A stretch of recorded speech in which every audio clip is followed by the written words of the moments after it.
Nuclear missile ready.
Nuclear missile ready.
Welcome everybody, hope you guys are having a great day so far. We're here for a clan war between Alpha X versus QTp2T. I'm your caster Snoopy, and here to join me to co-cast it is none other than Nemesis. Hello. Alright, we are just gonna get started really shortly. Sorry for the wait. Alright. Okay. We're just having some friendly battle in the party chat. So our first player, Tenet, he was saying that we were all here to spy on him, and we are like, yeah, we were here to spy what he likes to eat, what colors he like. And it's getting really funny, but I guess we should get the show started. Yeah, the first map will be on the Cyber Forest, and if you guys don't know, this is a best of 9 all kill format. 3 diamonds and 2 masters.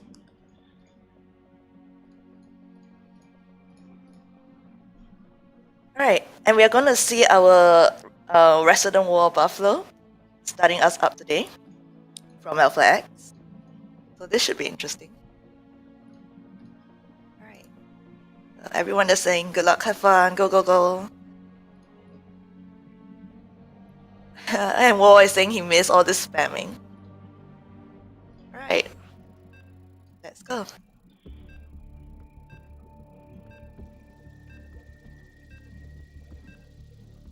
I kind of miss War playing. I can't remember what he does though. Yeah, Do you remember what War used to do? It's been a while since War Buffy has played in, I think, any clan war.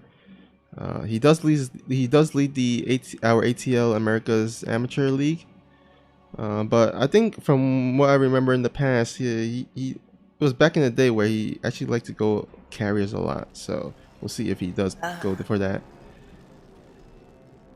Yeah, a lot have changed since then. Carriers have been like nerfed Mm-hmm. with their interceptors.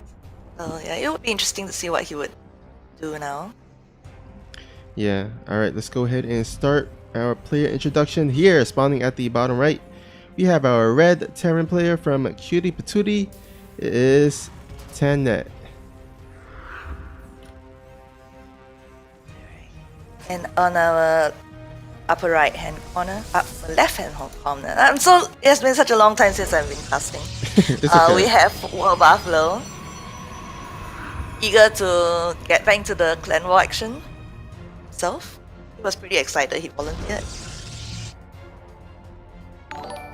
I guess we see pretty standard openings from both sides. We have the barracks in the base. I mean, what's this?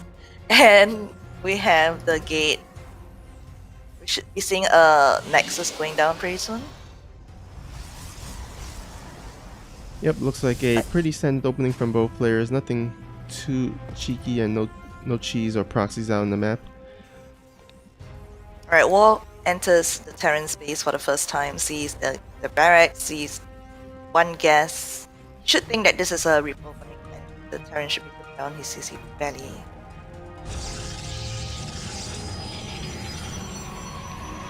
And we see the Protoss putting down his Nexus just as planned. So everything is very standard right now. So boring.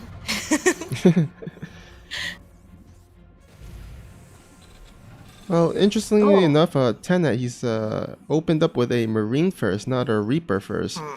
So he's gonna go ahead and save that gas for an earlier factory, I suppose. He does got the reactor going on in that barracks. So it might just be a 1-1-1 build, but we shall see in just a few moments. While on the other side, we have War Buffalo. We should see his tech of choice as soon as that cybernetic core is done. Alright. It's funny how in Legacy... Oh, okay. His tech of choice will be durable. Makes me wonder whether there will be any Prism play.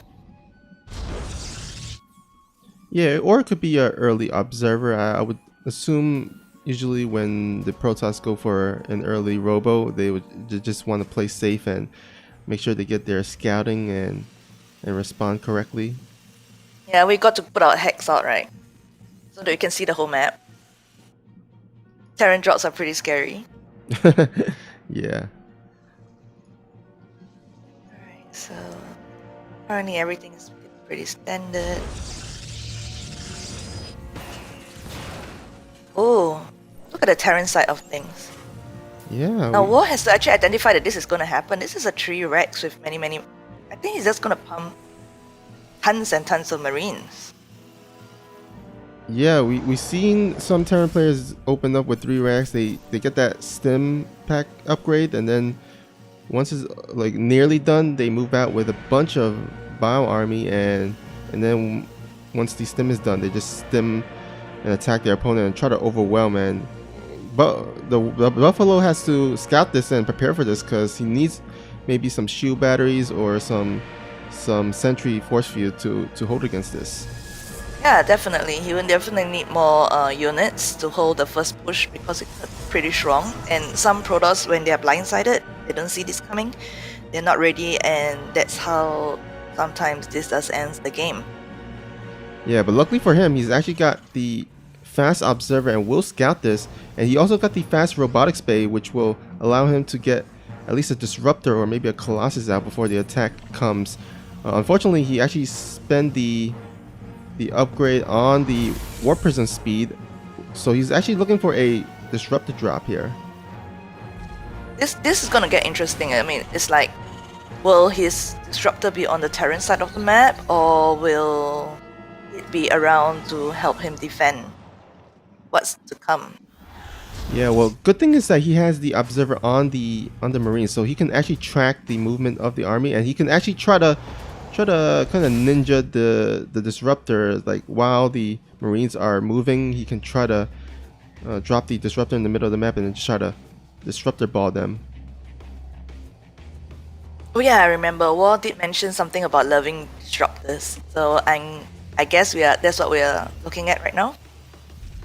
Him and his disruptor drops.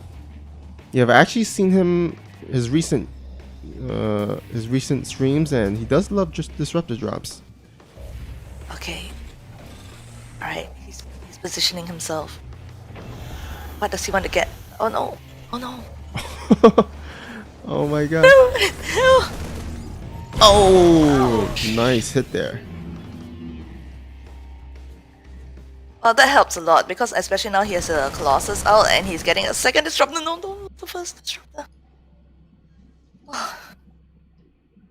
Was like playing with danger. Yeah, but he might actually get another. He's so greedy. He wants to try to get a second shot off. Oh, and oh. Just Alright, at barely. least he got the shot off, but he lost the disruptor as well. But this army now is small enough. He should be able to clean it up. Also, a cancer at least. You know what's the Terran's response? The Terran is getting a third CC. He's still popping up bio units. He's just got his starport ready, so he's gonna be ready. His second push is gonna be with medipacks. And the army supply is actually pretty even, except that War has a Colossus right now, so that helps a lot. And a disruptor, which makes his army composition a lot more superior at this point of time. Yeah, the thing is that Tanet's build was relying on a big attack in the beginning. So War Buffy does have the better tech here. The biggest thing that you need to do is hold off the initial attack, which he did wonderfully with those disruptor shots. So now all he needs to do is just macro up and just keep teching up. I guess this observer that's in the Terran's main is really paying for itself. Oh yeah, for sure. My observer never stays alive that long. Mine always dies. I mean, recently apparently there's this popular build in. Oh no! Ouch! It's this popular Terran build which involves making a Raven at the start of the game. And they use it to clear observers. They do that black ball disabling thing on prisms, which is so annoying. Yeah, Raven's definitely really strong. Has a lot of capabilities. Unfortunately for Tenet, he went for, of course, the fast 3 rack, so won't have that Raven now. And oh, another one! Oh, that was a very good hit. Alright. These disruptor shots have been money for so far for a War Buffy. Oh! Oh, no!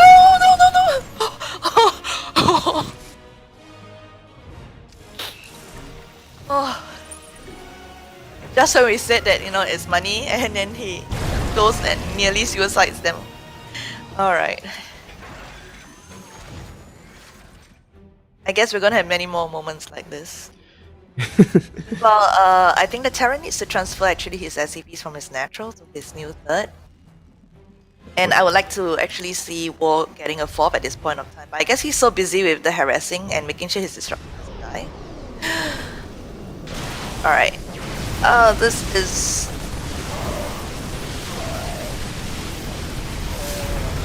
Oh, nice hit on the mines. Yeah, at this point, War Buffy is gonna overpower Tenet and take the first win for Alpha X. So well done there by War Buffy, getting some really nice disruptor play in there. Yeah, GG's.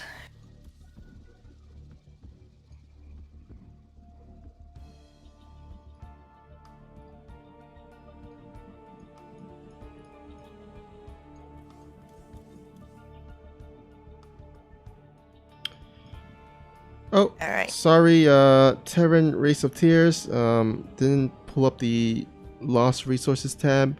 The stream does have a 1-minute delay, so didn't catch your message there. But I told War Buffalo, he gave me a few heart attacks, and he said his space stars to give everyone heart attack and anxiety. Oh. Alright. So I wonder who's the second player from.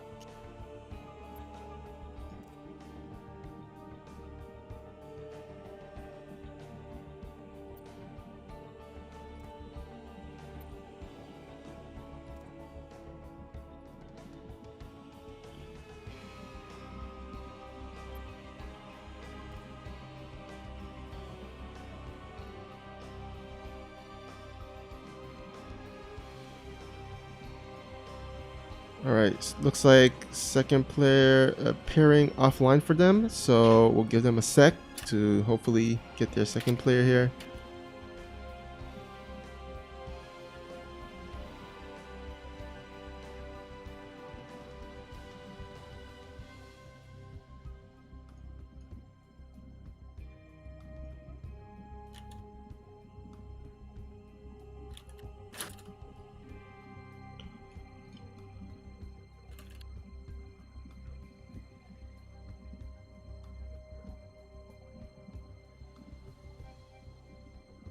Can you request to join party? That might work. Oh,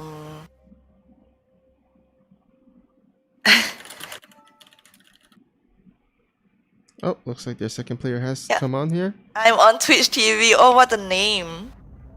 It's the name for being streamed on, being casted. Alright. Oh, never mind. He says he's still offline. No, I think it's that bug thing, you know, when the person is online, but the message, when you try to message the person, it appears as if the person is offline. Oh yeah, yeah. Yeah, so they're referring to that bug. Obviously, I'm online, and my Blizzard app says I'm online. Yeah, I wish like Twitch or not Twitch, Blizzard would fix that. Cause Oh yeah, it gets pretty annoying because you know that person's online. The person will message you and then wait for a response from you, and there's no response. yeah, But apparently, there's a way to get around it. All you have to do is actually message the person via the BNet app. That means you know the Battle.net app outside game. Mhm. It overrides that bug to say. Okay. So you can still message the person if you know that you could not reach the person in game because of it. Like back in the day when I was like looking or searching for clans to join, I was try to go to their clan page and try to message the leader, but I wasn't, it showed them offline, so it's like you gotta message or try to message each and every one to see who's online at that time. So that was pretty annoying. Alright, we have a Protoss player. This player is almost close to promotion as well. So this will be. I like his name though. His name does screams cast me. I want to be on Twitch TV. Yeah, that's a cute name. I'm on Oh, Twitch TV. is he Terran? I thought he was Protoss.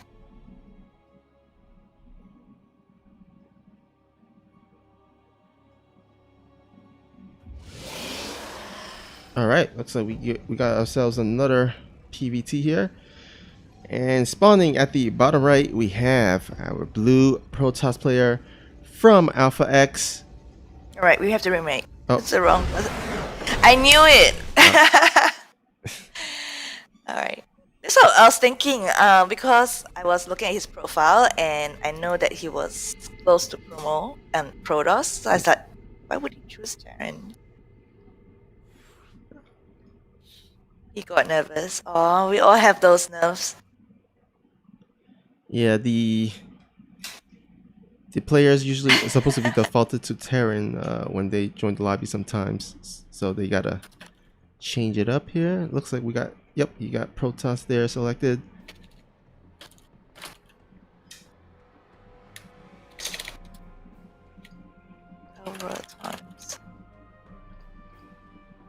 Alright, okay, the race is correct this time. So we should be good to go. Alrighty, double take here. Sam, why are you making me ref? Why do you make you ref?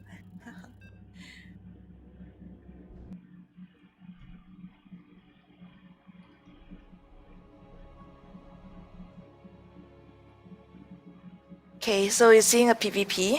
I wonder if war goes disruptors in PvP as well.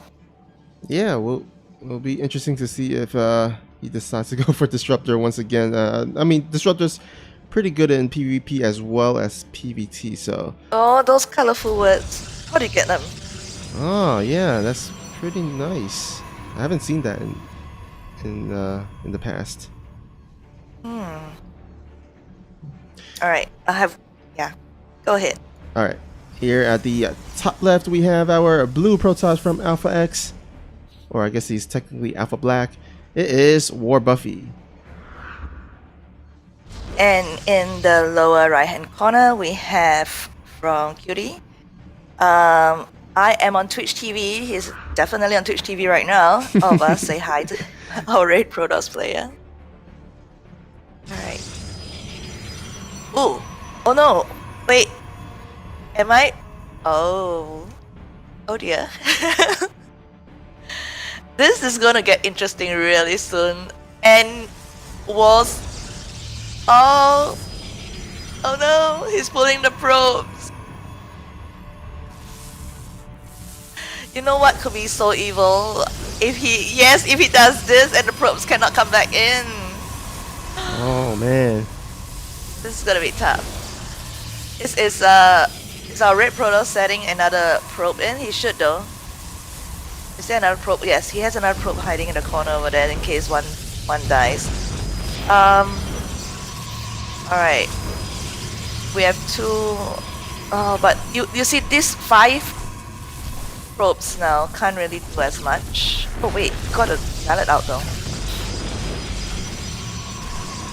This idle probe at the bottom of the ram should be building more a low ground cannon at least. But he's so distracted with trying to keep the ones up ram alive that he's forgotten about his low ram probe. Oh, where's Zeno when we need him to analyze such things? Oh, he nearly... Oh! Oh no! I mean, so far... War hose, right? Yeah. Pretty good so far. Oh, and he loses his second... Oh, yeah, this is definitely in War's favor.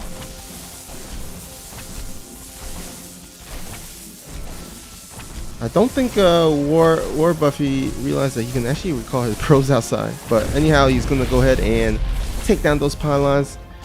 And well done there by War Buffy. He didn't scout that 100% the fastest. So good defense there. Yeah, I thought he kept his cool. He got his zealot out as soon as possible. I think the thing that failed for Twitch is his, he didn't manage to get a cannon up, especially from the low ground, to help to support the higher ground cannon rush. Yeah. Yeah, I think he forgot about his second probe because he was so busy microing at the top of the ramp. Alright, thing is that not all Protoss players die immediately to this failure at the moment, because it also depends on the transition and what War decides to do. If War decides to sit back, then it gives time for Twitch to recover. So, I don't know. With the Robo, I would think that War is thinking of doing a push. He's not getting a Nexus. Yeah, I wonder if he's actually gonna go for disruptor drops once again. I mean, he's free to tech there. You know what annoys me when Protoss's cannon rush or failed cannon rush, then they try to rush Stargate, which actually would do pretty well against. Would do very well against a disrupted shot though. Yeah. Yeah, we get the Stargate up.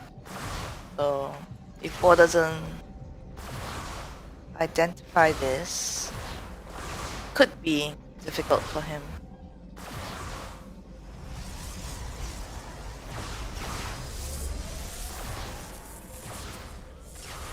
Alright, War needs to actually target down the... Oh, I think he's gonna lose his adepts. Ooh, a bit of a miss, Michael there. I think War Buffy could have actually gotten a few probes there before his adepts died, but he did. I think he did scout the Stargate, right? That's the thing. I don't think he did. Oh, no, wow. he did not. He was going from that angle over there, so he has kind of blindsided, which is really bad for him at the moment. And if you look at the units lost tab, you will notice that actually it's very few probes that died this game. So economically wise, they are pretty even as well. Yeah, so not too shabby from I'm on Twitch TV, considering how his cannon rush failed. Yeah. And not scouting the Stargate means that War totally does not know what's going to be coming. Look how tight he had chosen. Yeah, actually, he's going for 2 Stargates here, so he's going on full-on air toss. And if the Protoss doesn't scout this, then it can get really, really scary once it gets to the mid to late game. Yeah. Void Rays are pretty good. And what does War have against anti-air? Relatively less, very little. Oh, the ops dies. It's so sad. It's set up in cannon range. Yeah, so now all he has for scouting is hallucination. I think he saw the Stargate. He saw the Stargate at least. He just did not notice that it was Stargate. Yeah, I think he's that Stargate scouting has allowed him to make the decision to just move out and try to attack him, as there are, once the Protoss go Stargate in the early game, especially double Stargate, they're pretty weak in the early game, as they don't have as much ground units to defend. He has 2 Stargates though, double the Stargate. So if he spends enough batteries and cannons, he can hold this though. Alright, we shall see. Alright, we shall see.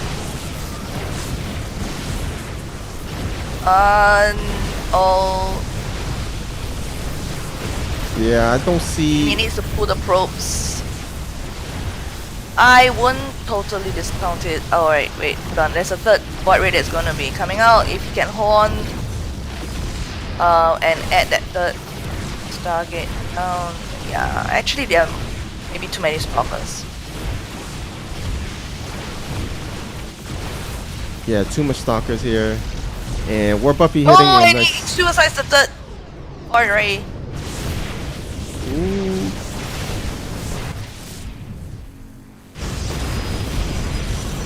Yeah, I think he definitely needed more cannons and shield batteries at the front to Yeah. hold this. And War Buffy on fire, taking the second game for Alpha X, putting them up 2-0. Well, he is really showing us, he wants to make his comeback in Clan War. So this is like his comeback debut. Yeah, I mean he's been playing a lot. I mean he's been streaming a lot lately, so he's getting into good form here. Alright. And Zeno in the chat. Oh, Zeno is back. Yep. War Buffalo versus Void Rays.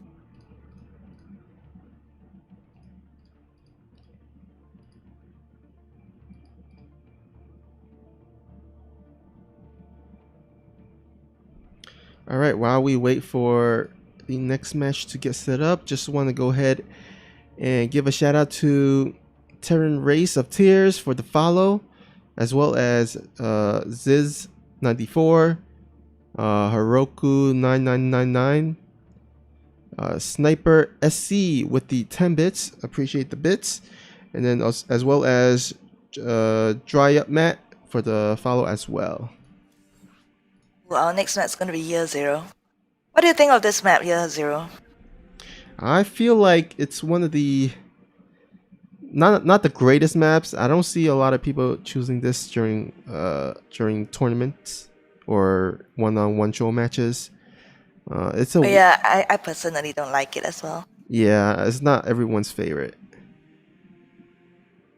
But I believe it's getting replaced, right? For Yeah, next season? it won't be around the next season. Port Alexander and Automaton will also be removed. All right. Have you checked out the new maps? Not yet, but probably soon once the new seasons get close, I guess. Yeah, I guess next week we could organize some customs to get people to practice on the new maps and stuff. I think it's about time, right? Yeah, that would be great. Ladder locks on the May 11th. So that's tomorrow. 21. I thought it was May 21 was the new season. Oh, yeah. Someone was saying it'll be locked in May. Was it 11th or 15th? Oh, it might be, yeah, locked, I guess. It usually locks 1 week before the season starts. But anyhow, here at the top right, we have our Blue Protoss on a 2-game winning streak. Can you make it 3? It is War Buffy. So what does War Buffy like to do for PvZ? PvZ, huh? Meanwhile, while Snoopy's thinking about it, we have in pink our Zerg. Book Kit. I wonder what book Kit means. If I recall correctly, I haven't Is it seen... more Disruptors drop? I don't think he does Disruptors as much against Zerg. I feel like he makes one of those, I guess, timing attacks. Maybe it's a charge lot timing or mixing with DTs or something. You know, it's interesting that the Zerg player chose to pull first for Hatch. It suggests a more aggressive opener? Or do you think he's just playing safe? I think he's just playing safe because it wasn't too early. It was like kind of between early and late. So I think it was just mainly for safety reasons here. He doesn't want to be cannon rushed. But he doesn't have to worry, he's not playing against Xeno, so... Zeno in the chat saying he's already looking for new cannon spots on the new maps. Like a true Xeno cannon player. master.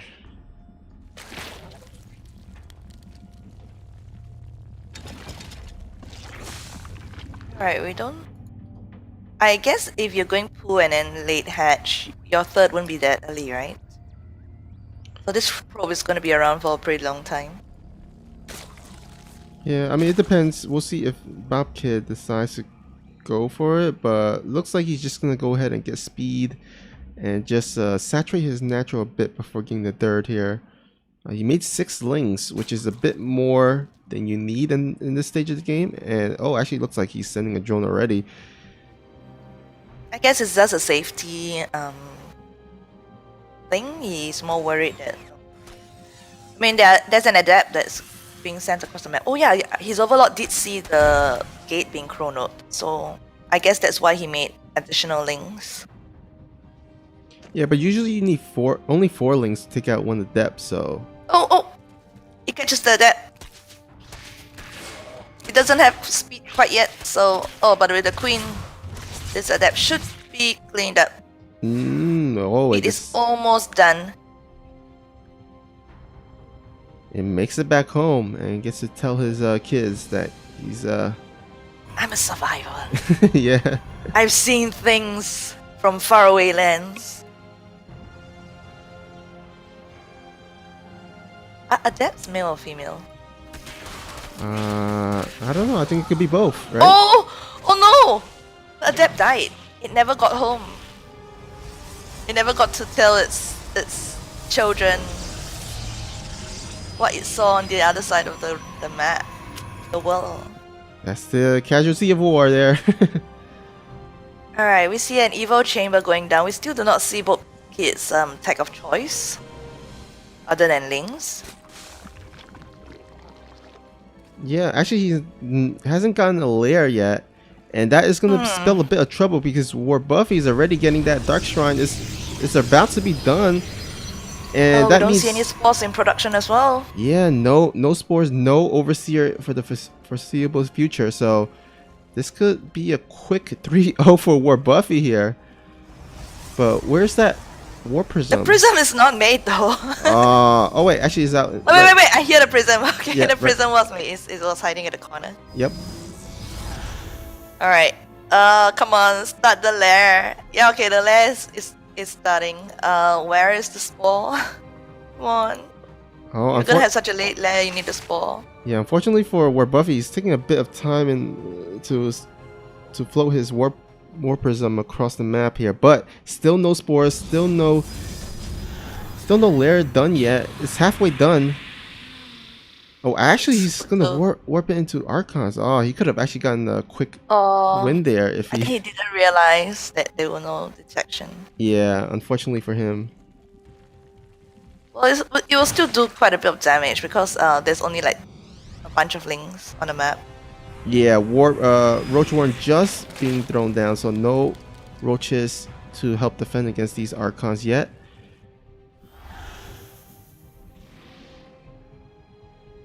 Ah, he's taking a bit of time. He's not really doing anything. Yeah, with he's this. giving the Zerg heaps of time to deal with this. If he only knew that it was coming.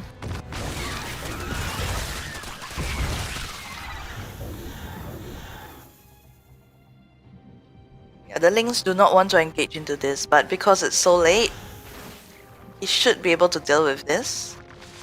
Yeah, especially with the +1/1 upgrade done.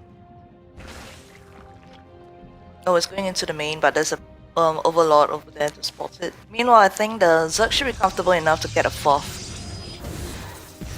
And War is actually dropping his 3rd at this point of time. Oh, he loses the overlord. Oh, it drops into his main. Where are the Lings? Oh, he wasn't paying attention to the minimap. Okay, but there are roaches. Come on, roaches, turn back. Oh, someone did not put WCS.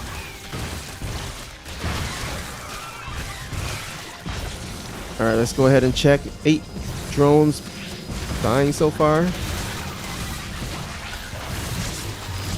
I think his roaches are stuck, not part of the battle.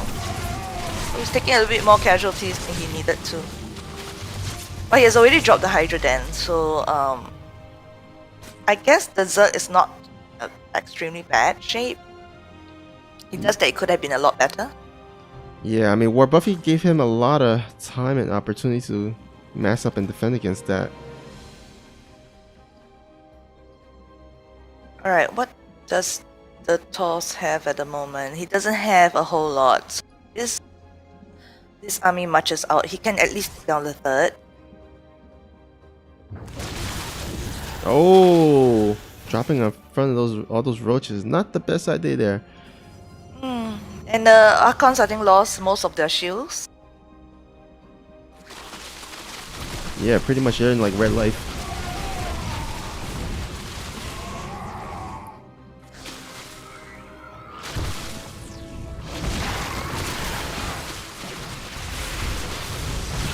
Alright, these shield batteries will help regenerate those Oh, if he shields. identifies that there's an Atosis pylon though.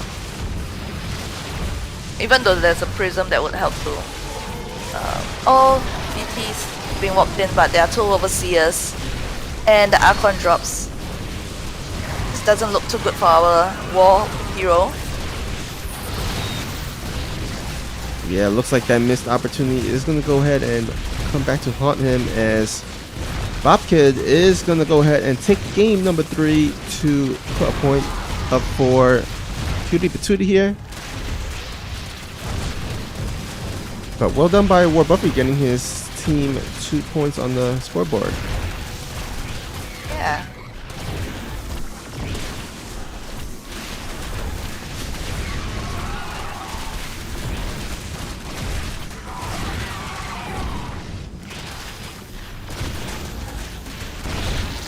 The also persistent Buffalo trying to do one last stand, trying to micro his heart out, but there's just too much on the ground for Bobkid here.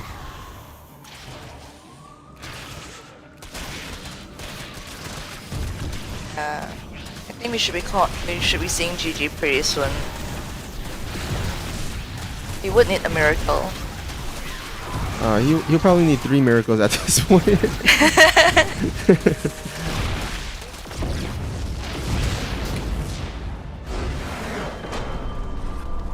Alright, and GG, Bobkid with the win there. GG's.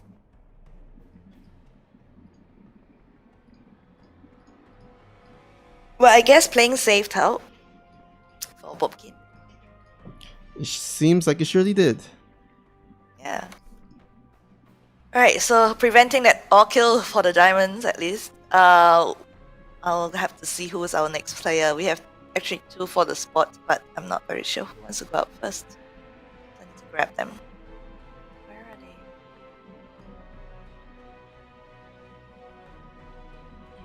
they? Alright.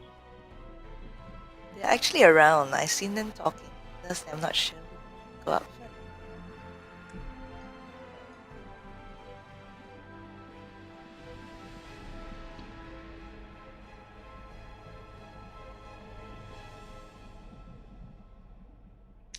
Alright, Nemesis, I think it's time to put in Austria.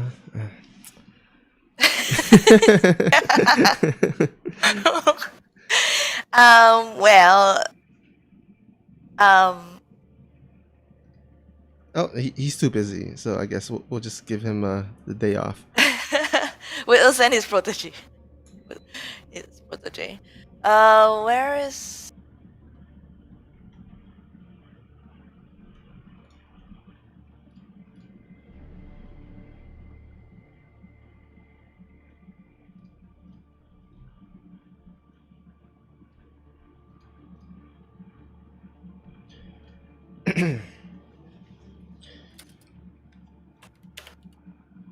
As I said earlier, guys, it is going to be a 3-diamond 2-master clan war.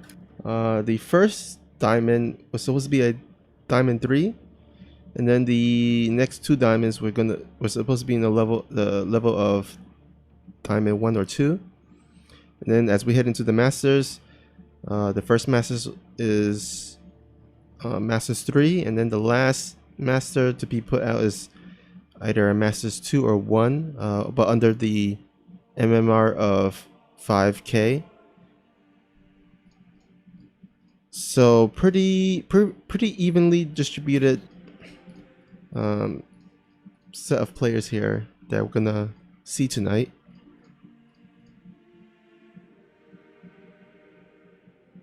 Wait, all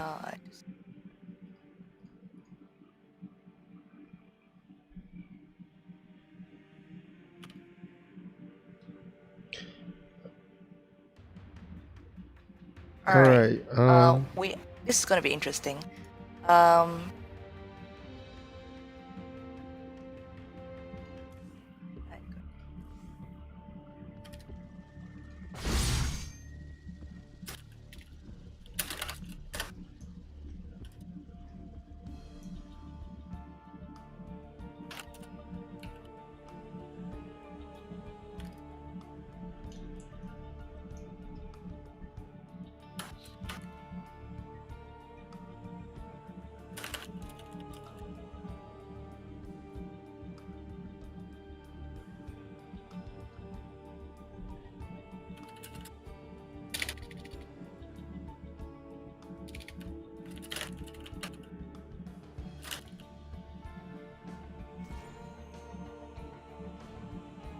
all right. Sam is going to be making it Kairos. Okay. Kairos is going to be our next map. All right. So looks like he passed the leadership to me. I guess I will go ahead and make it. No. You don't make, because he left to make the map, and then I'll invite him back into the party. Okay. Because our next player is going to be Potato. All right. I'll promote you to leader then, so you can invite him whenever.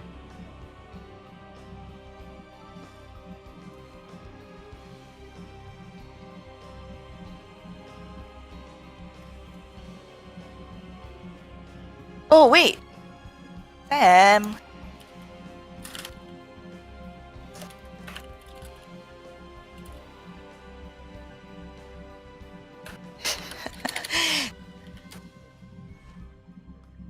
All right, just hang on. Sam is going to make the lobby first.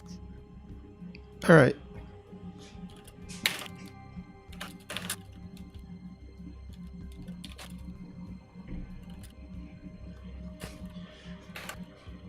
All right, looks like we bumped up to 27 viewers. Thank you so far for tuning in.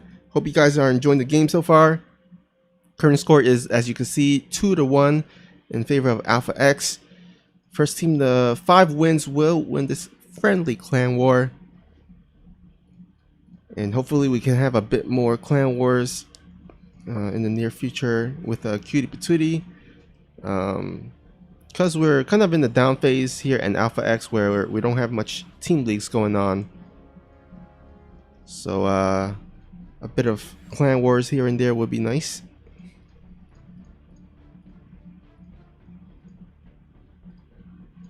Alright, let me just look for lobby chat.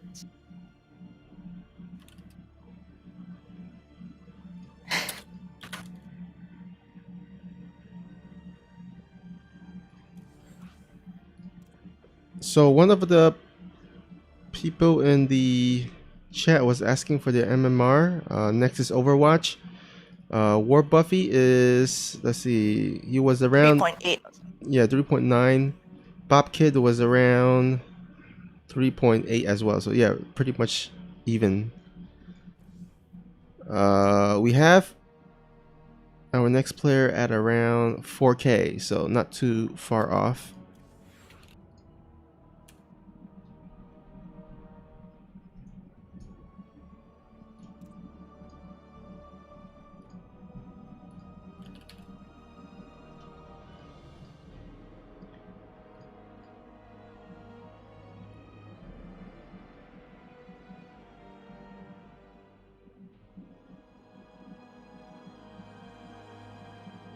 Looks like there's a bit of trouble here getting Bob Kid here in the lobby.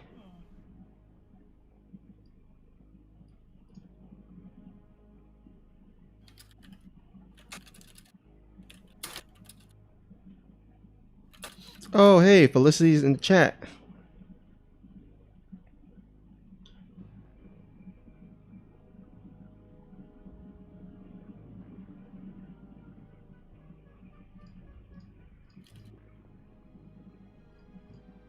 Oh, there we go. Bob Kid in the lobby.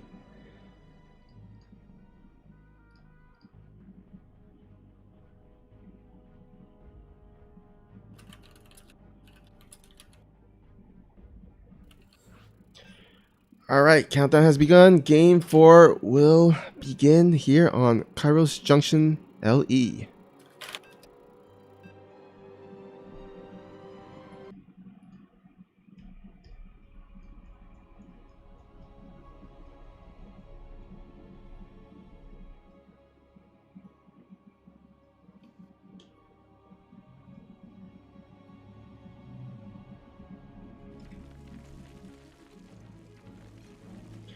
All right, score is 2-1 here. Spawning at the top left, we have our pink Zerg player from Team QTp2T. It is Bob Kid.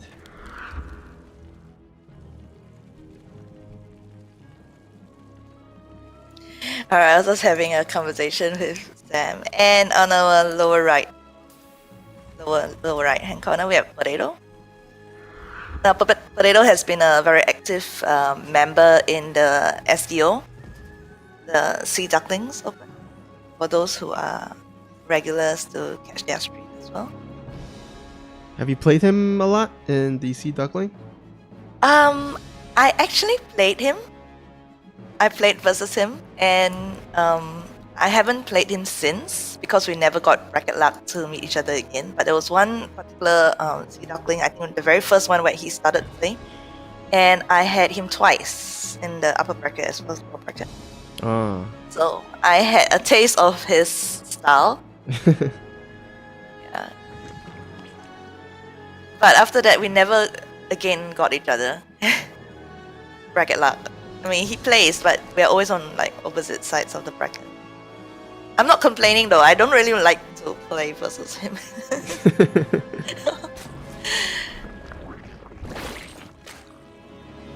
I mean, I've not seen him play versus Zergs, but I know how he plays versus Protoss.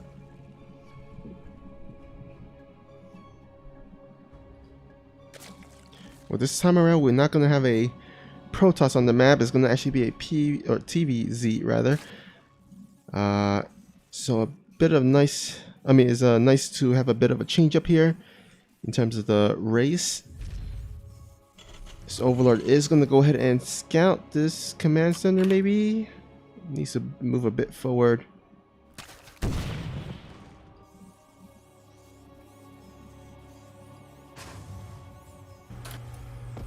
No, it's just gonna go ahead and chill there.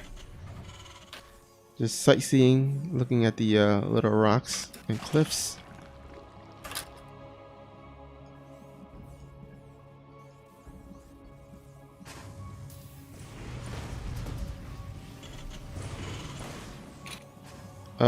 Raven Flame saying, please elaborate on said style, Nemesis.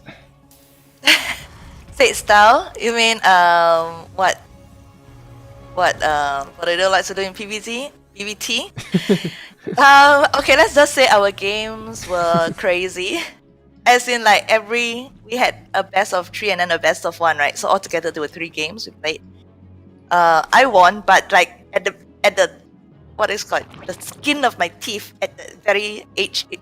All 3 games were like base trades, and they were crazy games because he does a very strong timing push. Ah, I see. Yeah. And I don't even know how I won those games because it felt like I was gonna lose them. I would normally lose them on ladder as well. Yeah. So, some fun facts. Potato is actually from Korea. He's one of our resident Korean members who just wants to find a friendly community. He speaks English well. So I guess that's why he likes us. Yeah, I once casted an Alpha Pro series Oh with him. no, the link's around on the link. Oh no, this is not good for Potato. Oh, close the depot. I know you got to sacrifice the 2 poor SCVs, but you got to let it go for the greater good. Sacrifices have to be made before to save the rest of the other SCVs. And oh, there's so many links coming across the map. He's going to go close the depot. No. Oh no, he lets the links in. Oh no, the links. Oh no. Is the Banshee coming out? No, there's no Banshee in production. There is. Uh-oh. This is gonna be a little bit tough. What do you think? Yeah, definitely not looking good. I mean, the workers are still pretty even though, so it's not 2 game ending, yeah. but there's banelings on the way. He's got to hold this though. Yeah, he needs to siege up like right now. I think he needs Hellions as well as that Banshee. You reckon? Well, it's gonna be pretty hard because he doesn't. Oh, have the bunker's too late though. Yes. Oh, that depot is so low. I like how the links are like, I busted the bunker. Should I go out? No, I should go in. Twice in a row. Oh, the tanks went down. Oh, nice Actually, rewall though. almost out though. I think Potato just holds. I mean, how many workers was lost? He lost 10 SCVs in that, but even though he lost it, the Zerg player actually did not drone up because he was being so aggressive. So the worker count actually, with 2 orbitals, actually favors the Terran player. And Cloak is almost done, so this Banshee should be actually heading across the map. There is no spores in production. Perhaps Potato, I don't know whether he watched the stream earlier to realize that, oh dear, the drones! 3 musketeers die. Oh wait, no, they just act as bait here. Alright, maybe. Yeah, retard manic. This 2 of the drones get to go home safely. Yeah, okay, now at this point, just too much SCVs going down. I think it's now favoring Bobkid here. Especially with the delayed mining of the natural here. But I wouldn't underestimate mules though. Those are pretty good. I still wish he had sent his Banshee over to the other side of the map when there were no protection. Oh, looks like it's gonna send it now. like when the links went into the map, I think he saw the tech lab on the starport anyway. He should have like known that there would be possible Banshees. Yeah, actually, I don't think he still knows because there's no spore crawlers at either of the bases, and the Banshees right now is going to get a bunch of damage. Cloak is done, right? Yeah, Cloak is done. Yeah, Cloak was done long time ago. That's why I was curious why Bob did not get spores or lair, because when his links ran into the main to surround the tanks, he actually saw the tech lab on the starport. I guess he just did not register that it was going to be Banshees for some reason. Oh, you know what would be great for Potato at this point of time? Dropping a 3rd season. Also, maybe even taking that 3rd command center, or not command center, 3rd hatchery, because there's actually no detection there. Where are the Banshees? They retreated. Oh, you could have like killed at least the 3rd base. Yeah. I think he didn't realize there were no lair. Alright, but this push is pretty powerful from the Terran player. And the drones are still being rallied. The Terran's base.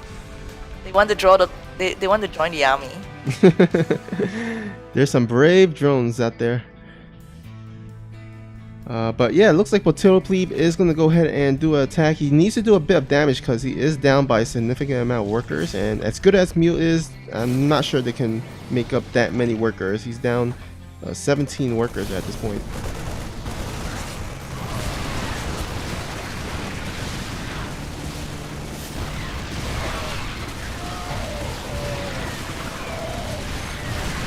But I think even if the Zerg were to clean off the ground army, there's still Banshees to worry about. Yeah, well, there's out of energy, so I think he should be fine against the Banshees, especially since he has lair already, alright? Yeah, he has lair. I still like it better if they don't have 3rd. Yeah, I think a lot of Terrans, their response to aggression is taking 3rd CC so that they can recover more later. I guess this works as well. Yeah, I think Bobkid just barely has enough to defend against this. Oh, the Banshee needs to go. I'm not sure if he got enough. The bio units.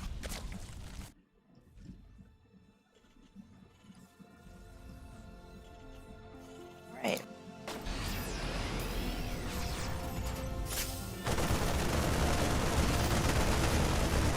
Overlord's gonna die, dying vision. We are going into the late game.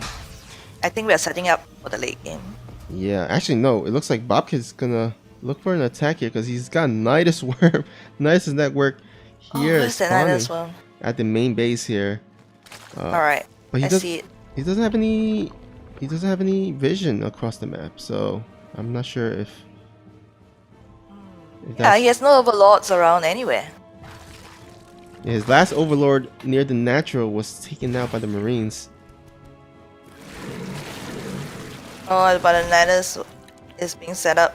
I guess he wants to use changelings for sight, but it's kind of like he dropped the changelings in the main, so they have a very long all the way across the map. This is so funny. And it seems like Potato is gonna go ahead and try to attack before this Nidus comes up here. Oh, he's going for a drop, but the changelings should be able to see the two medivac coming over, and he sees everything. He even sees the banshees moving out. Oh, the overseers are gonna die. He's gonna be supply blocked, I think.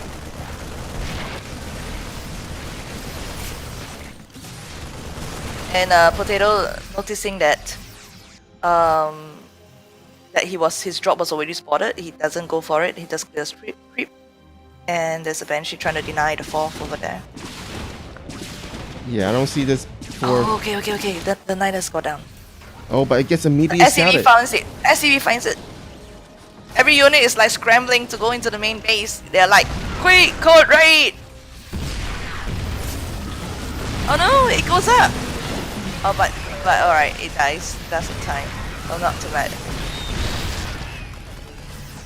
Oh, but another Nidus Worm is going down, and this one is not noticed. Okay, he notices it. He's sending his army over right now. That was too close.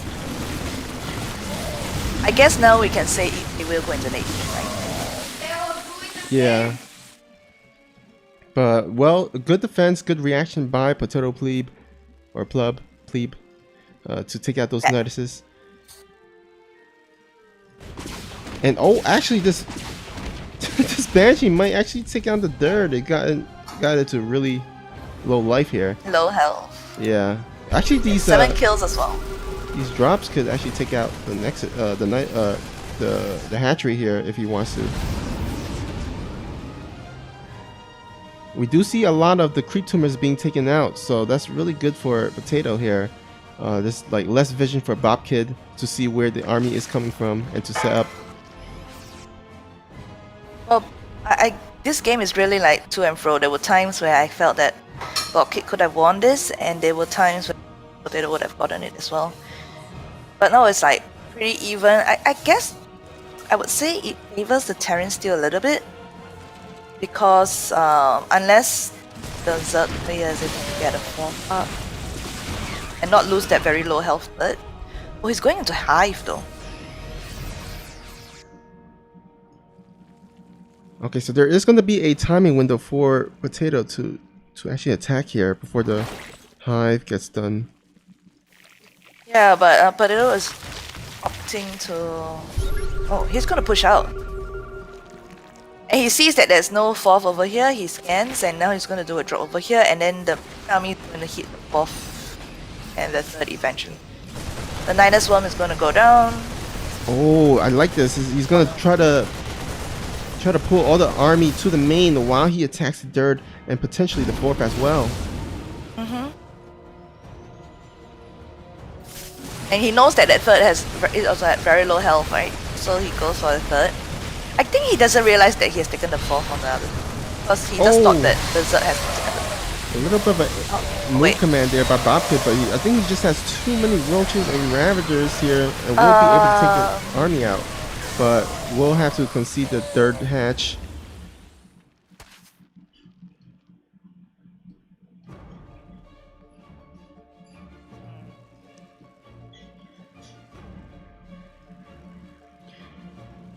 I guess your standard 1 swarm host in production here. Oh yeah, it's very fun. Oh, he's going for Brood Lords, but there's no Corruptors out yet.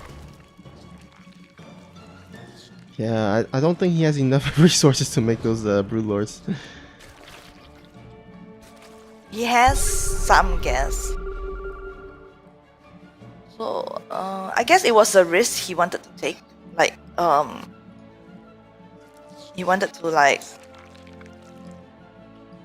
try to rush to hive tech, which would be pretty troublesome for Potato Yeah. to deal with. Oh. But Potato does hit at a very sweet timing to do more economy damage.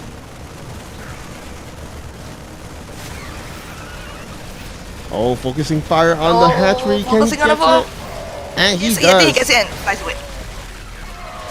He does sacrifice 16 Marine for it, but I think it's worth it. yeah, at this this point of point, time. yeah, I would agree.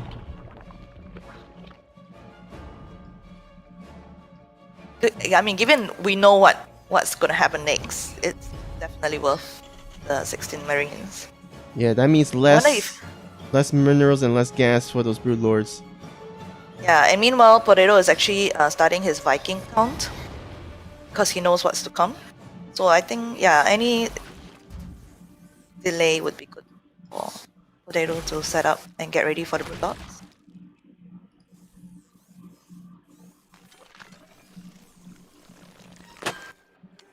All right, one single brood lord in the two now. Oh, but there's actually no answers for these Vikings. Yeah.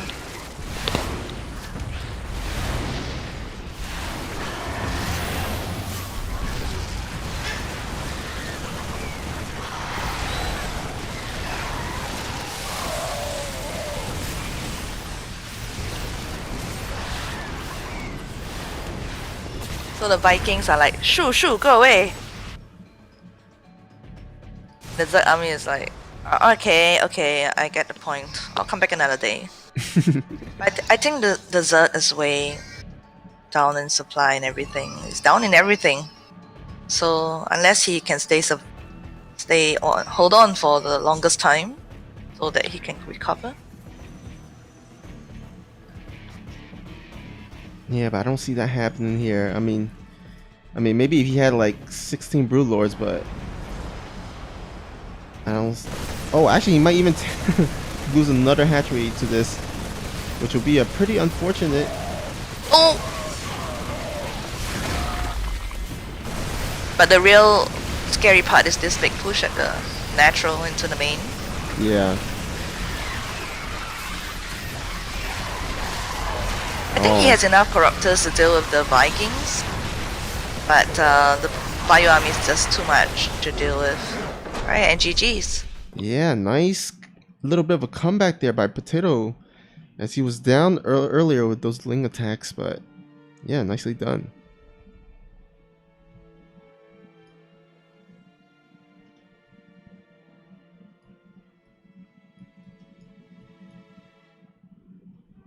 Alright, so that means Alpha X will be going up 3-1. I think I know who's our next player. Well, the QTp2T will be able to send out their first Masters player, so they're hoping to turn this around.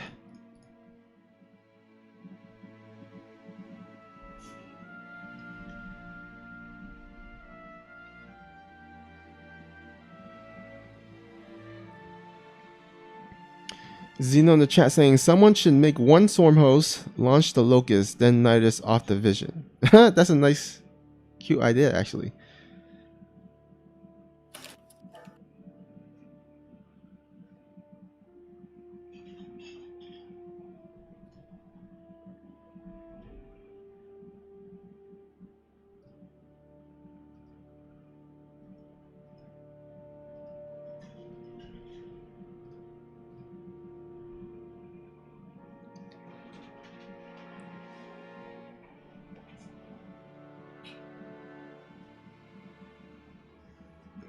All right, we're just. Yeah, Santa says give him a minute. He needs to go to the toilet. Okay, all right.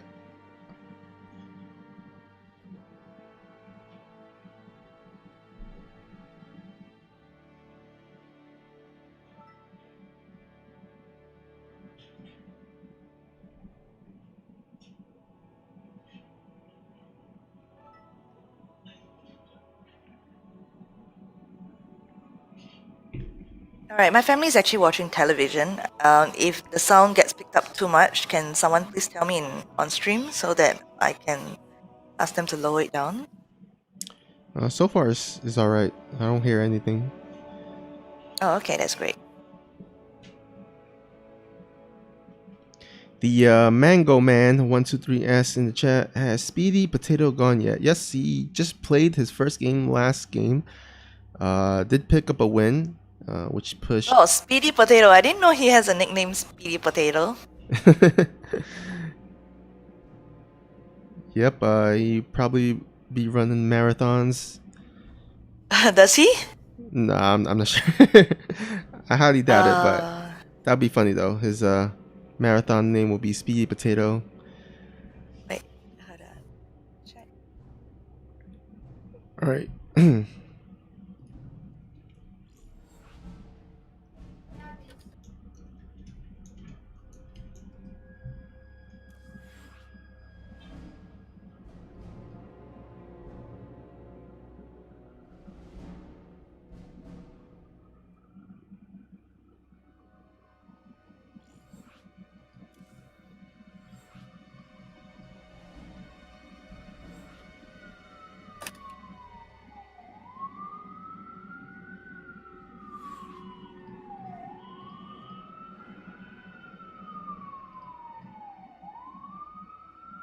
Alright, I think it doesn't matter. Okay,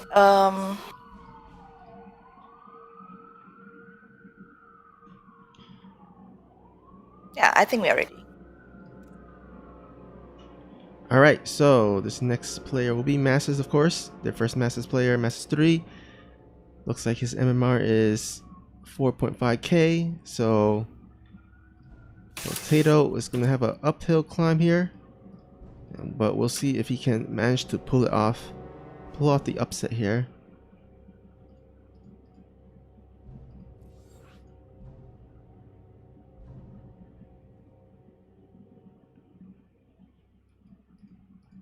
Alright, Potato is currently not responding. Don't know whether he read.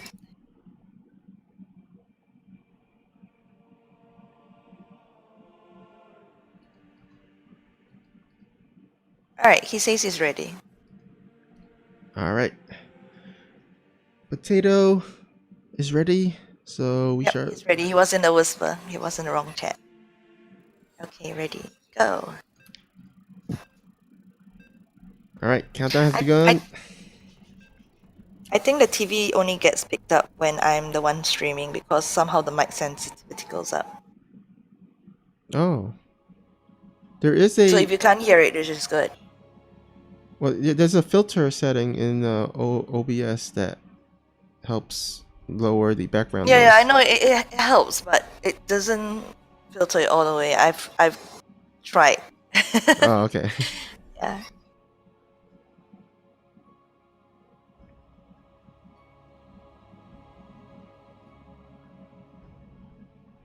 All right, we have Potato versus Raven Flames, and I know that Sam has a lot of fans out there on QT. He's the one who's making this possible, as well from QT. So yeah, he recently got Master's Tree, so it'll be interesting to see what's gonna happen in this game. Oh, okay. That's good. Oh, actually, looks like we have an early SCV, sneaky SCV go on to the side here out on the map.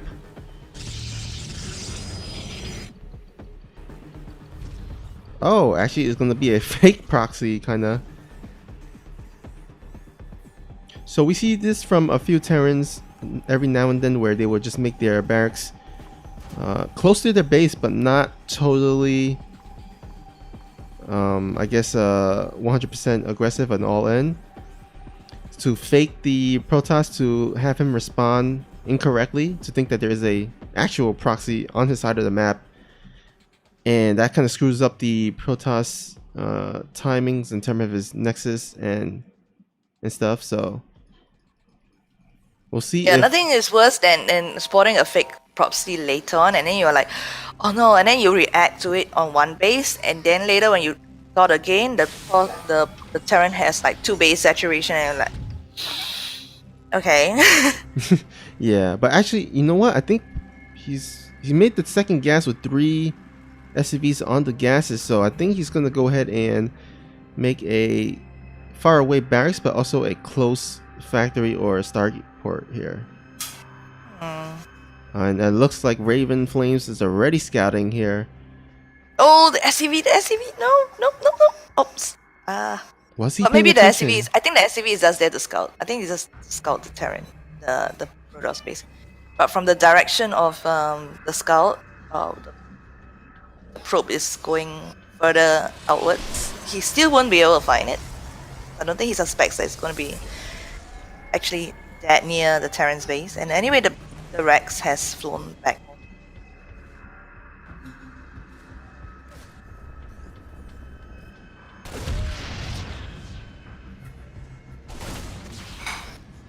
I guess from the timing of the Reaper, Raven should know that it's not that near.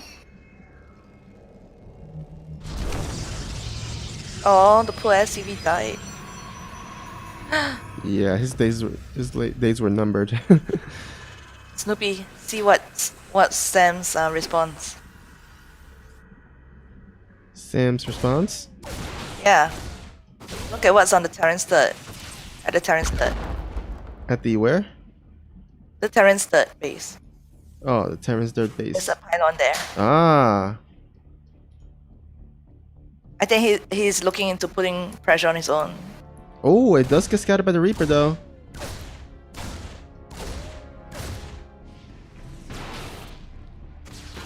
Well, I think given the situation at the moment, I still think that it's pretty even at the moment. And bunkers are going down. There's a tank position. Tank's a little bit far though. Oh no, that's nice. So this gets shoot away. Shoot away. Worker counts, yeah, pretty even, except that you have 2 orbitals that's going to be ready for the Terran player. So that's going to put the Terran in a better position.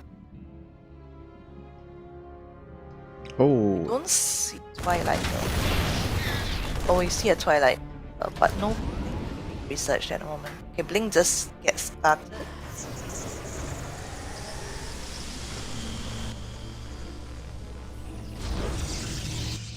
Actually, there's no stalkers or adepts here to help defend against this Reaper. If the Reaper decides to go into natural, it looks like he's just chilling here at the third base.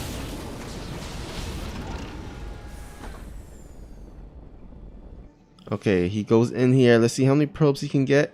Or he's just gonna go. Potato should actually make his CC on the high ground into an orbital first while waiting. Oh. Alright. It's like as if they read my mind all the time. Oh, he baits the stalkers in to the tank fire. The stalkers are so low. Only he knew. I think he could have just gone in. He doesn't have steam yet, so yeah, and every stalker is really important because the Banshees are out or about to be out with the cloaks. Well, I think it's the stalkers are so low that even if he were to, I don't think I have enough Banshees. I'm not enough stalkers to deal with the Banshees.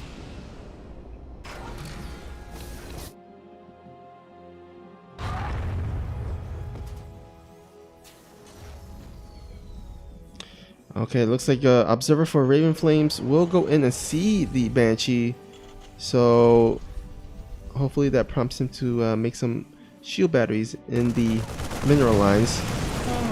The thing is that he did not see whether the Terran player, whether Potato actually got cloaked or not. Yeah, he doesn't actually see the tech lab researching anything. Yeah, he missed it. So you might even think that is a Raven, but if he was paying attention, you would have saw the Banshee. I think he saw the Banshee. But the thing is that he doesn't know whether there's cloak or not, so if the Terran were to snipe the observer, wherever the observer is, where is the observer?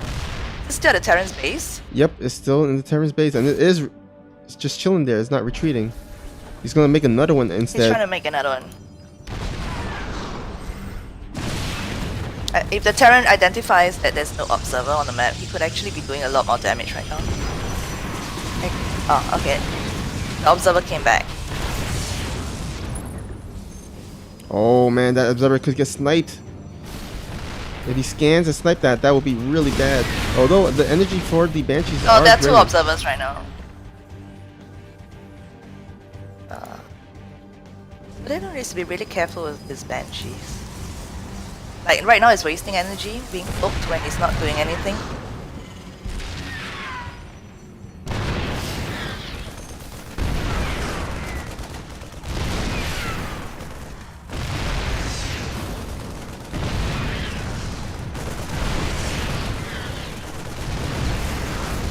Alright, Raven Flame's trying to buy his time to get as much units as he can. Get charged. Charge is about to be finished, but the bunkers will be done before then. And he needs to get into the bunkers right now. Oh no!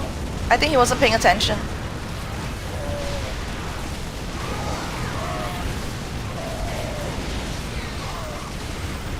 Oh, some nice blink micro. Will be saving those some stalkers.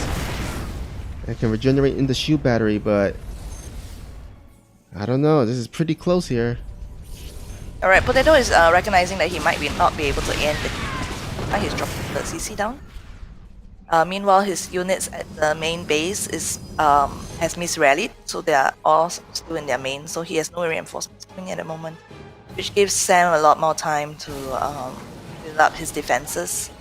So, Potato needs to recognize that he's not going to be able to continue with this siege and actually save most of his units and return home, regroup, and for secondary push. Well, I feel that push could have ended the game. What do you think? I don't know. I mean, he got the bunkers up, but charge was done by then. I think he had an upgrade event. No, he didn't get the upgrade advantage, but he had the right tech of Oh units. no!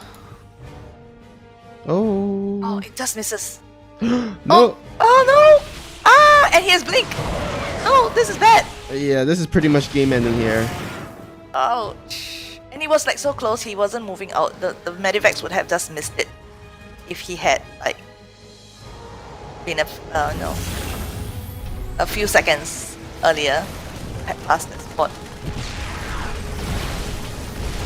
Yep, and that pretty much was GG there, as that was pretty much his whole army, or the bulk of it at least.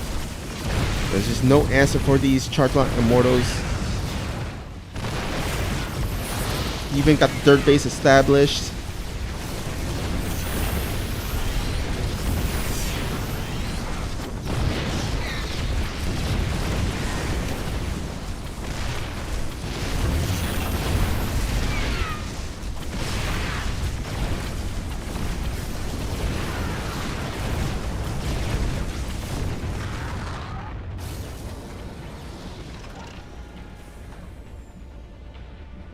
And at this point, it looks like Raven Flames is going to go ahead and just play it safe.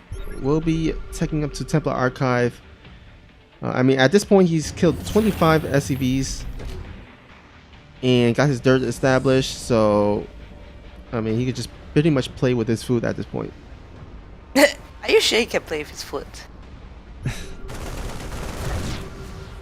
How does one play with their foot? I mean, I've actually heard of StarCraft players stream who actually play with their feet, or with a disability, and it's really amazing. But it's like something really amazing to be able to do that. And potato is literally a food, so he's literally playing with food.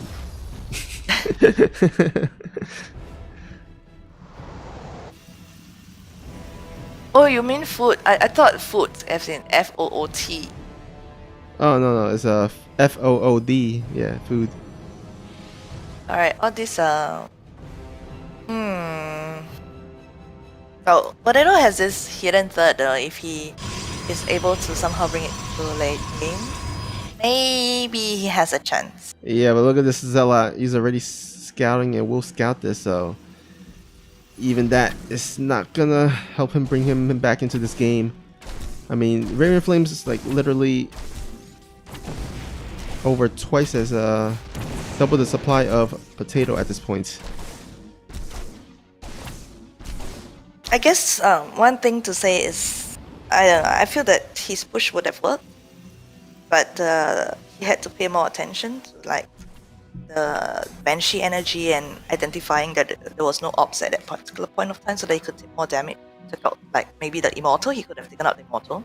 Yeah, It would have helped his tanks. Yeah, because there was a point where he did not have Observer, so those Banshees could have done a lot of more damage than it did. You know what's one of the lessons I've learned in this whole series of clan wars? No one likes to get detection.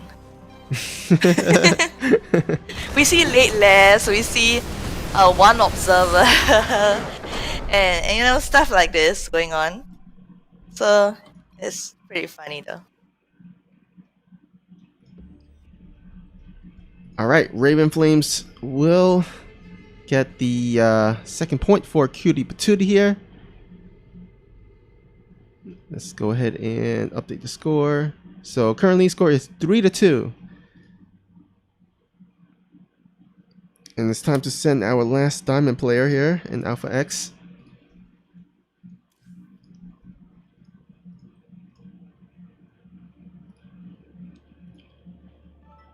Alright, Namari303 asking, hey guys, hello guys, who is casting? As you can see, it is your friendly neighborhood puppy dog Snoopy casting alongside of Nemesis.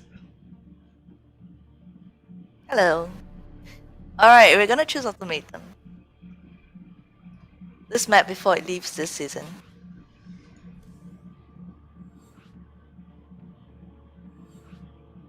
Alright, Snoopy, are you okay to solo cast for a bit? I'm gonna grab my breakfast really quick. I'll be back like in 5 minutes or so.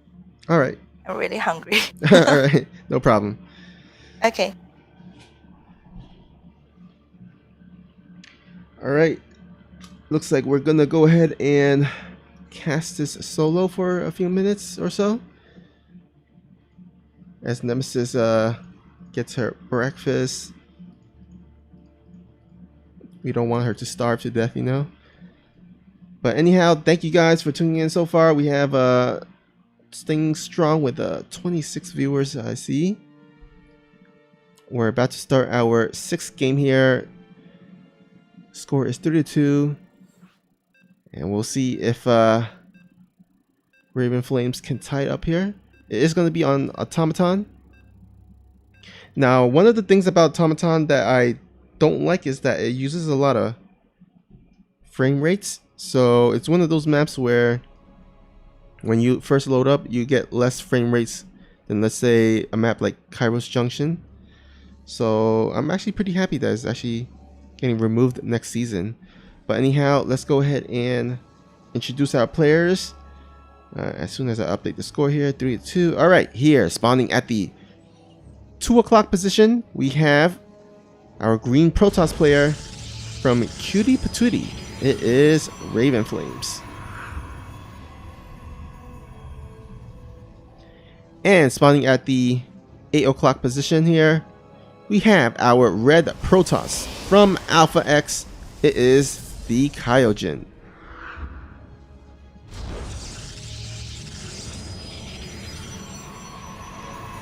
Alright, so we're gonna have ourselves a PvP here.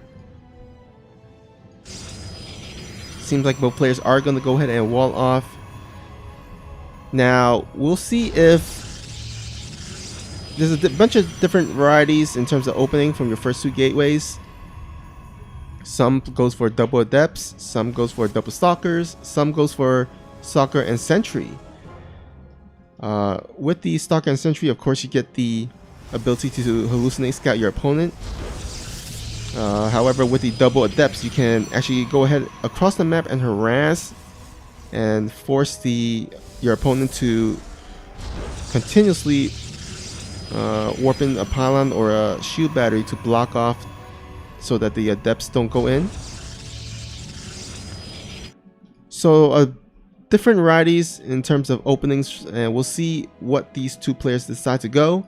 But they do go ahead and send a little bit of a scout here to see what's up. Make sure that they're not getting cannon rushed, or that there's no proxies out in the map, or if the opponent is going for one gateway instead, which usually means that they're gonna use that extra resources to maybe tech up or something. But I do expect one of these guys, or both of these guys, to place a pylon before they leave, so that they could actually just see what comes out of those gateways. And there we go. The Kaijin will throw down a pylon to see what units comes out. Looks like the Kaijin here is actually going to go ahead and scout with the probe. Does see the sentry, so you can expect a stalker there. Does see it. Same opening from the Kaijin. So yeah, we have pretty much the same opening from both players here, and looks like a deviation in terms of tech tree. The Kaijin will go for the Twilight Council, while Raven Flames will go for Stargate. So this, I think, in terms of on paper, the Kaijin opens up favorably because Twilight Council does do better in terms of against Stargate play compared to, let's say, a Robo opening. So I do like, on paper, initially Kaijin's opening, but it all depends on how Raven Flames utilizes his Oracle or Phoenix, whichever he decides to make.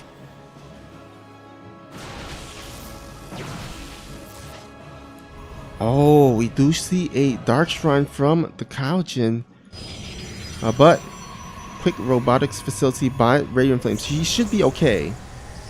However, if he sends his initial observer across the map, that's gonna be a bit of trouble. But he does have a Oracle alongside it, so double detection, double the potential detection here for Raven Flames. So I don't actually see these DTs doing too much damage. However, even if you don't get too much damage done with those DTs, you can later morph them into Archons, so they're not totally useless.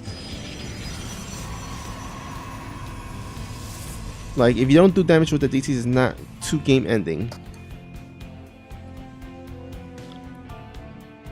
We do see some shield batteries going down for for Kaijin here, so that will help against the Oracle that's coming in. Although he doesn't have anything at the natural, so definitely want to put some shield batteries there or some stalkers.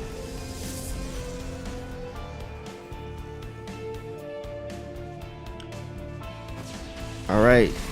Oh, the Oracle spots the shrine. Yeah, so that's gonna give him the indication to like immediately make that Oracle, observer. Oh, he actually, has an observer. yeah, yeah. Okay, so he should be safe.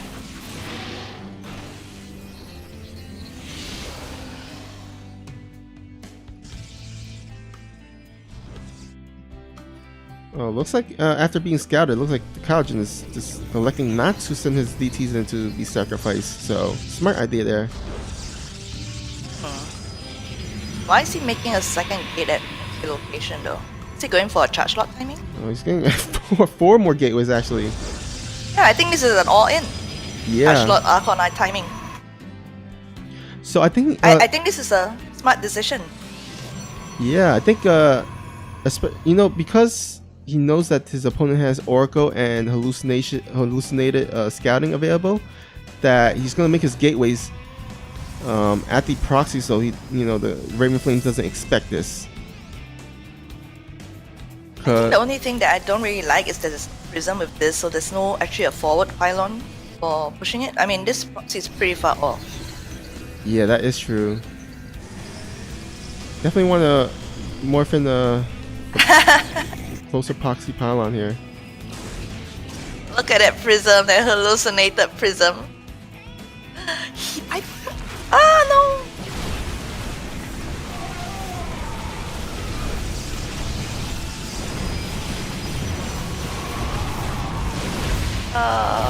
This is pretty sad. Yeah. But I kind of like the idea of it, but I think it would have been a lot stronger if he had a prism. Yes, for sure. Oh, he's 2 units.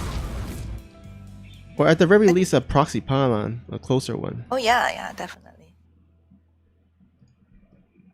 He definitely needed another proxy pylon a lot nearer. Somewhere where the goal base is would be a good location. Alright, Kyojin is actually not taking his gases at his natural. I feel that he do it and actually take it because he's oversaturated on his natural anyway. Yeah, oh, but actually, you know, the shield battery energy is gone, and these Charta is doing a lot of damage, but nice Warp Prism micro there by the Warp Prism. Cannon does finish in the back, will allow some defense here, but is it enough? These two Archons doing so much damage. Oh, the Stalkers need to focus to help in the battle.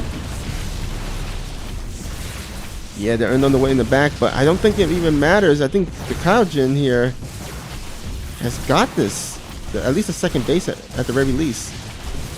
Yeah, I think he gets the natural at least. Yeah, he needs to like focus down the Nexus right now instead of sending his 3 charge slots are still attacking the gas. But oh yeah, this is looking dire suddenly.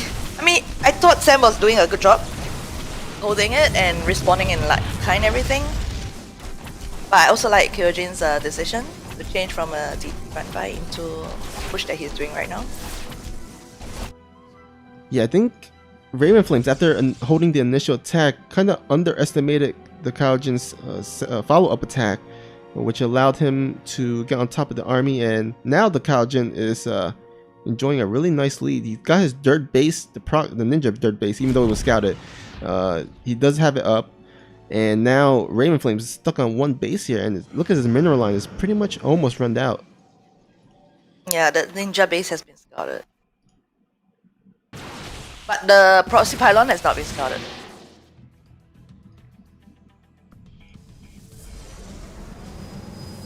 Really would like to see a prism with this push. It like hurts so bad that there's no proxy pylon anywhere. Yeah.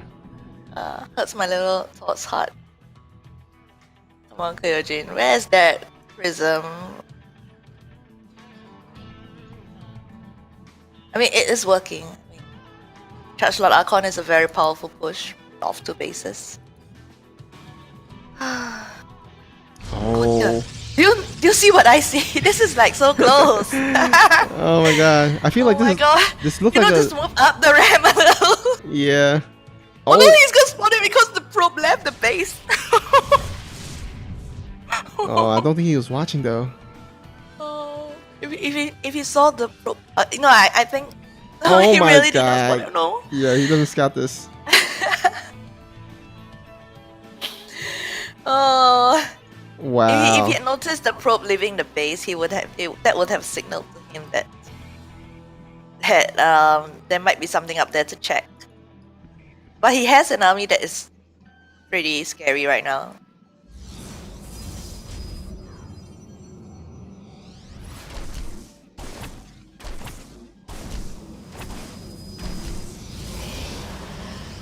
Oh, Kyojin tried to warp him, but he warped in on a slow pylon. Oh man, yeah. Slow pylon. I mean, he warped in the DT which was the right decision, but it's just... Oh, and Kyojin actually takes down our first master player. But that was a pretty intense, crazy series. I was so sure that Raven Flames would have helped. Yeah, it looked really good for Raven Flames. He held the initial attack, which usually means that you can... I mean, it usually means that you're ahead, but... Yeah, Kyojin, his follow-up was pretty damn strong. Caught him off guard. And yeah, the Kyojin will take Alpha X up match point here, 4-1. Or 4-2 rather. Because the Raven Flames did get a win. Yeah, 4-2. Alright, so it's up to their Masters player, their ace, to bring it to match point, to our ace. Yep. Okay, Kyojin actually create the upset. I think that would make Kyojin's day. Oh yeah, for sure.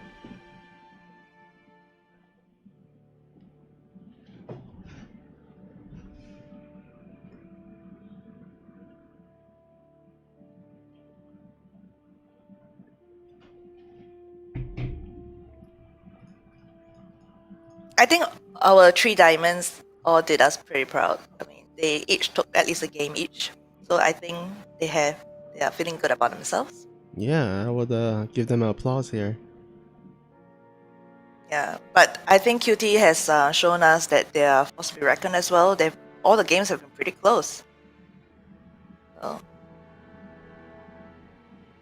I would like to see that last game, and it'll be interesting if we can. Yeah, next player is taking a few minutes. We'll just for a few minutes.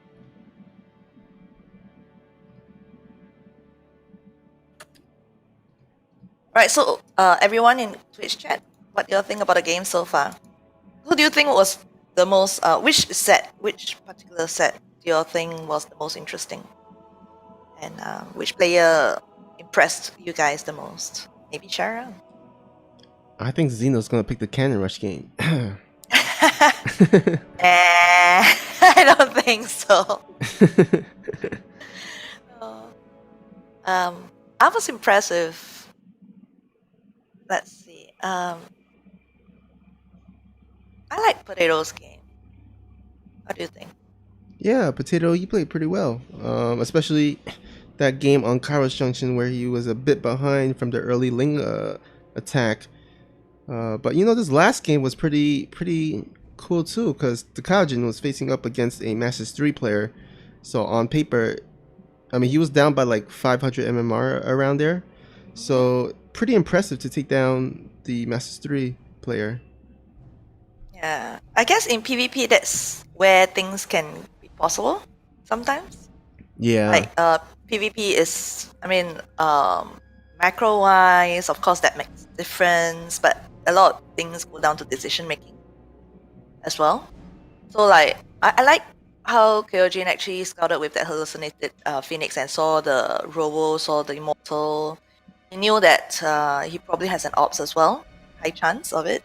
So he chose not to run his 2 TTs in, and immediately you see his response was he dropped down 4 gates. That was his response. My only qualms about that game is that there was no proxy pylon, which made me very sad. Yeah. Yeah, I was like, make that pylon. And then when his first push failed, it was like, oh, it failed. But then somehow maybe that was the bait, because then Raven thought that, oh, I'm fine. And maybe he started to probe up a little bit more instead of making units because he thought he had held it. And Kyojin did a second push, which actually broke through. And that surprised everyone and probably surprised Raven as well. Mm-hmm. Oh, wow, you did well too. We loved your games as well. Your games gave me a heart. Yeah, I thought you were going to take 3-0 there, War Buffy. So, nice Oh, job. okay. Kyojin confirms he's actually D1. I thought he was Diamond 1. I didn't know why his account on NH showed it. Yeah, well, yeah, he's our last Diamond, so would make sense that he was our Diamond 1 player. Yeah, I thought he was Diamond 2, Diamond 1 around there, because the last time I played him on SDO, that's what I thought. Okay, at least now he clarifies that I'm wrong. I'm not wrong. I thought I was wrong. I was feeling so bad putting him up against a Masters player. Well, because War Buffy and Potato did really nicely in the beginning, yeah, it was kind of inevitable for the Kaijin to face against the Masters player. But really well done by all our players. But also, QTp2T's player, they're putting up a close fight. It's not like a 4-0 here. It's like a 4-2. So they have a chance to come back here. But they are on the ace match point, so they need to win 3 straight to win this. So we'll see. All right, see you, Kyojin. He's leaving. No, we said a lot of nice things about,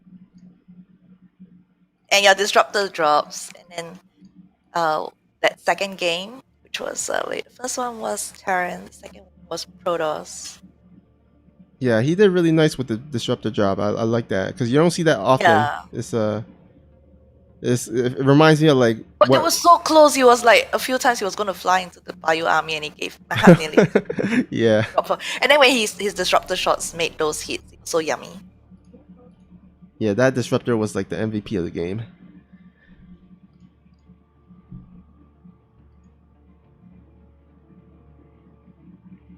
All right.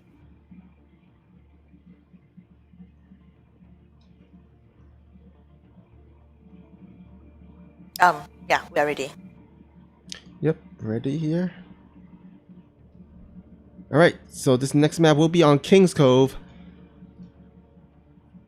And let's see what MMR here looks like. He's bronze. Oh wait, I guess that's the glitch thing. He has 0 MMR. Oh yeah. I thought that glitch was cleared up ages ago. Apparently, it's still happening. Yeah, I guess so. Yeah, I mean the border shows he's mastered. So he's very mastered. Yeah. All right, spawning here at the bottom right. We have the red Protoss from Alpha X looking to close out. It is the Kaijin. And on the upper left hand corner we have our blue Terran player from QTp2T, right? QTp2T. Yeah. It would be, I would assume it's Squid without the D. Squill? I think Squeal. Oh no, it's Squee. I don't know. Yeah, Squee. I think. Yeah, I would think it's Squid without the D. Yeah. But then if it's Squid without the D, you don't have the D sound. Does it Yeah. make any sense? There's no L too, so I don't think it's Squeal. So I think it's Squee. Alright. We have the probe entering the Terran space and it's hacking away on the SCV, and the other SCV say, now leave my comrade alone. Okay, I'm leaving. Ban my life. Don't follow me anymore. And the SCV is like, alright. Anyway, you're not worth the time. I've better things to do. Oh, a bit of lag here. Yeah, I noticed the map is actually on Eastern. But then Kyojin is actually from EU, so I'm very sure. Game paused. All right. Hopefully, it's not too bad.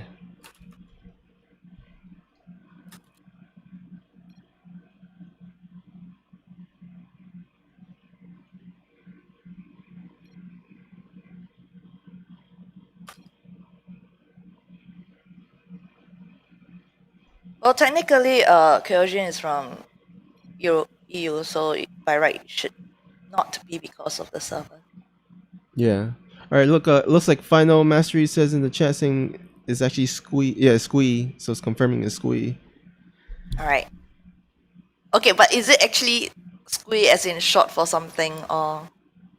I don't know. It just says Squee. So. Alright. Does anyone know what it means? Alright, Issei seems good. Alright, let me see.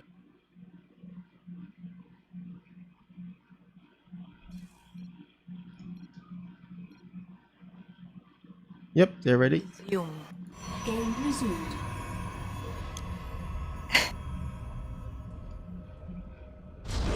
What do you think about what Kyojin is doing? It's actually done a low ground war against PBT. Yeah, I think. I mean, it helps against Hellion run-bys, so it helps against that. But there is another entrance for Reapers to come into the main base, which is right down below here. So, I mean, I don't think there's any downside for him to walling off, because yeah, there's always that threat of the Hellion run-bys that you can use the Stalker to wall off and be safe from it. Right, the scouting probe has been found and he has died. So we see our Terran player actually scouting the entire map, probably looking for proxies.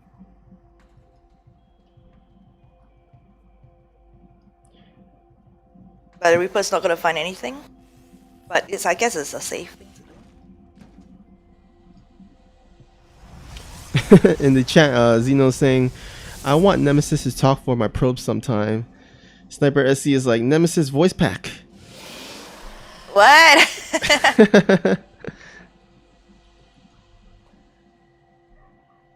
Why would what Zeno, please? Alright, so things are looking pretty standard right now. There's nothing that looks very extraordinary. This Reaper's gonna be shoot away by the Stalker. Not gonna scout much. Let's not even see the Robo being placed. And we do have the Hellion move out, so I think this was a really good decision there by the Kaijin, although there is still opening. but that wall has 2 gaps. Yeah, that's what I was just about to say. He needs to wall off the other gap.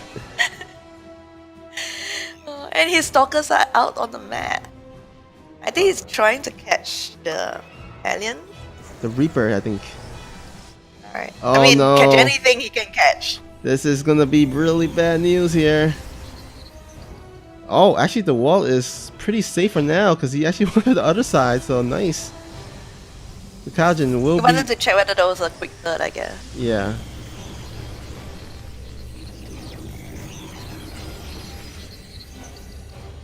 Oh, does he see it? Yeah. Oh, he barely sees it. Oh, now he sees it.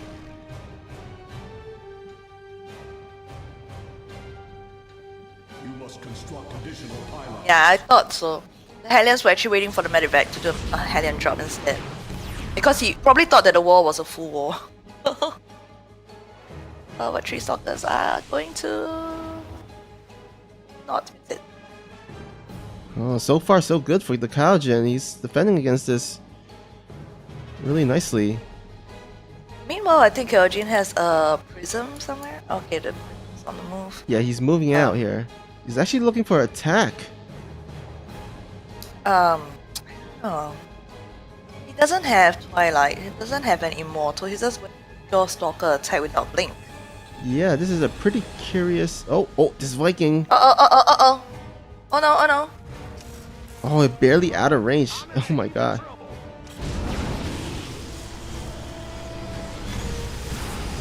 I guess these Hellions are actually distracting Kyojin, so he's delaying his push and he's on at the current main. Just barely got So that. Vikings do. Oh, the Vikings spotted. This prism is going to go down. Oh no.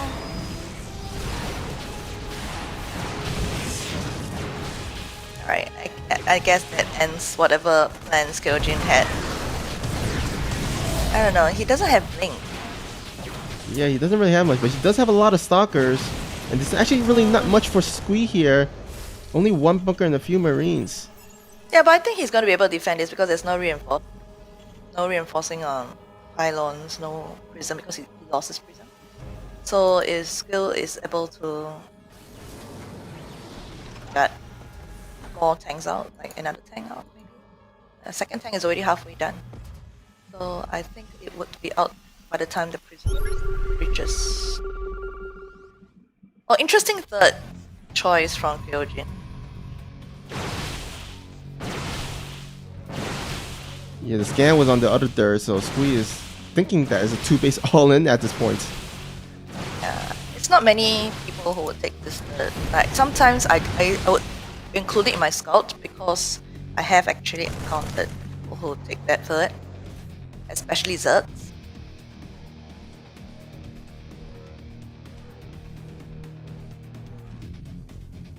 Right. It's bugging me that everyone is able to put an observer in Terran's main but me. I guess your observer are cursed for life. I mean, we saw that in War's game as well, right? War Buffalo's game. In the PvT. Yeah, but his observer, he sent his observer to the cannon, so that one died. But yeah, the PvT Yeah, but that one- was in the PvP, yeah. Yeah. But in the PvT, his observer didn't die.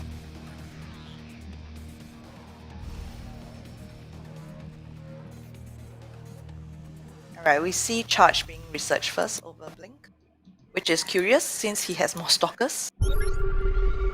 But Charge is always a good thing to have. Yeah, it's definitely going to be good against the composition of Squee because he's mainly on tank and bio here. Alright, Liberator is being sent out of the map. Stalkers are a little bit out of position, but given that the Liberator is going to take some time to hit the Protoss' base, it's going to be a while before I think he'll be able to move into position to stop the Liberator from doing enough damage. We have your favorite building going down here. Yeah, I see was it. actually a bit disappointed he's taking forever to do it. You do know I faced him in the finals for SDO, and it was we both went DTs every single game we were in. I said I think for one, but basically you get the idea. It was DT versus DT, so I was kind of expecting him to go DTs. To meet the main army, he does not see the Liberator going into his main. This Liberator is going to kill so many probes. No. Oh, he catches the army out in the middle of the map, which is really nice for him. But does he have enough though? That's the problem. Oh, but at the very least, he will take out all the tanks, or most of the tanks. Alright, he needs to. He doesn't have Blink, so he's not going to be able to escape. Just nice, cleans it up. Oh, well done. Yes, this is really good because there's actually no dirt base here for Squee.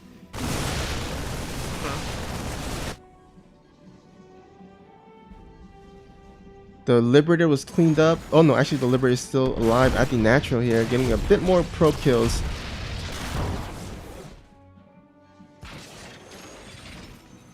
I think Gyojin has to actually back off. I don't think he has enough to deal with what the Terran army has. Yeah, he's down 1-1. Or no, actually he's just caught up on upgrade, so this is pretty okay for him. But he does have the DT. Oh, the DT slipped by. Even though he had detection. Oh, okay. The tank saved the day. Alright, so Kyojin identifies that the Terran has no third. He has a third. Economically wise, he should be ahead, as that he's taking so much damage from the Liberator that he actually has lesser workers than Terran player. Actually, Squee has forgotten to rebuild his third command center. It's kind of like just chilling there. He forgot to send the SCV to keep building it. Oh, no, he actually does. Okay, the now he SCV does. die. Yeah, because the DT swiped at it, I remember. Oh, double medevac drop. The scouting pylon does see this, but is he paying attention? Oh, he's sending his stalkers back. I think he scouts this. It's gonna be close though. I like that Kyojin is active with his army, but he has to be careful that he get out of position. Like, Spear is not going to drop. Man, Kyojin is playing really well right now. He's got the map covered in scouting pylons, and he's got his dirt base up. Although he does need to clean up this Liberator at the dirt. Yeah, the Liberator is actually doing so much damage. The workers count.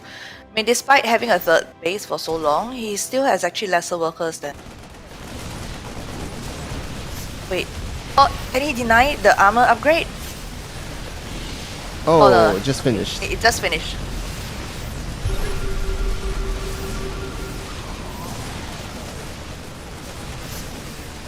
He doesn't have blink, so he can't get on top of the medevacs.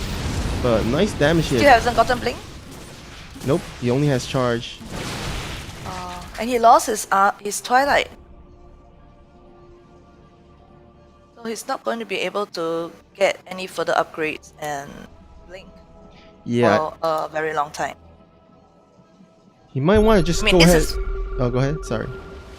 Yeah. I mean, this is something we know, but whether the Terran identifies that he has actually gotten that advantage. Yeah, these drops are slowly giving Squee a bit of advantage here.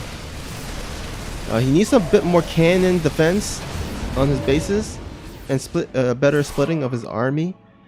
Alright, he is actually splitting. He identifies that this is happening. He has like 5 stalkers at a natural. Nothing in the main though. So if Squill's second drop comes in, he would be in a lot of trouble. I think he needs to split up his army a little bit. He's getting High Templar. Storm is almost done. Oh, I hope Kyojin realizes that he lost his Twilight. Oh, I think this fourth is going to go down. Again, the splitting of the units not really good. And Squee, with these drops just getting further and further ahead here. All of a sudden, 165 supply to 125. Yeah, it's like Kyojin was doing really well, but after the Liberator started harassing and then the drops, even though he had a third base and the Terran did not, the Terran was able to pull himself back into the game.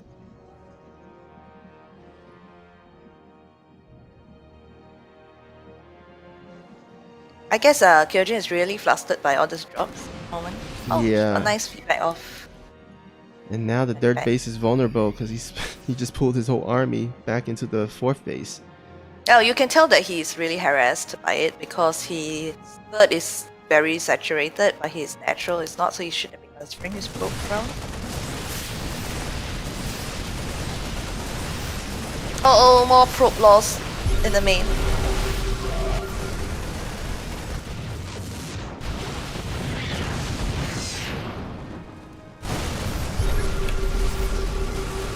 Oh man, this is not really good for the Kaojin. He's getting harassed left and right here. Okay, he does finally clean up the attack at the main, but now the attack in his front is... Oh my god, so many Those storms. storms! The storms might save him from disengage. But he has taken so much damage that it's still gonna be a uphill struggle. This wall, does it allow Archons to go through? I think so. But at this point, I don't even think it matters. Oh! Squill actually got the Widowmine Borrow upgrade. Oh, okay, so... So Kyojin is not going to be able to spot these two Widow Mines that are just outside his macro. Yeah, I think the wall doesn't allow the Archons to go in. See one Archon stuck outside. And the other Archon is stuck in the natural, not being able to go anywhere else Ah, yeah, I see it. because of the building placements. Oh, Mine gets another hit.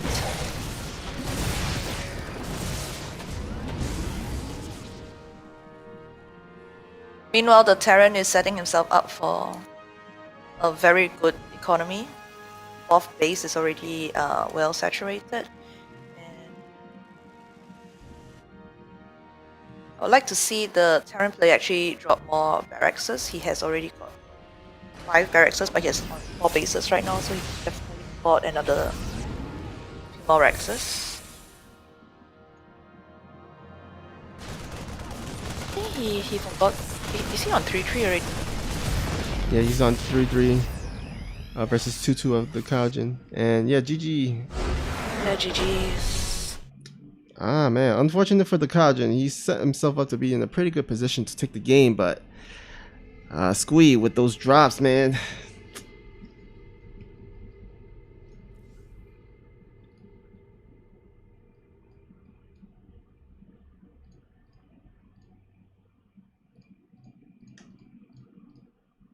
All right, score is 4-3, and it's time for Alpha X to send in their first Masters player. Alright, make a guess who is it gonna be. Actually, it's no fun. You know who it is.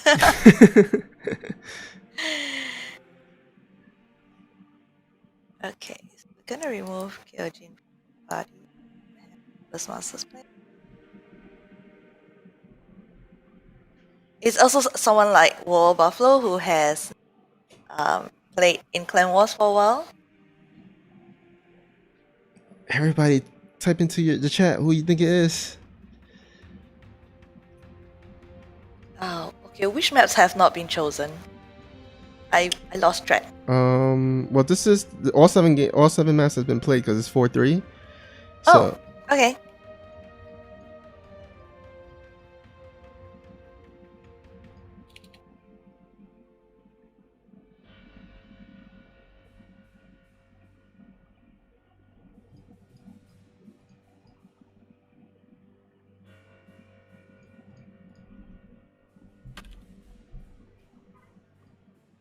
Alright, so we have a lot of Terrans.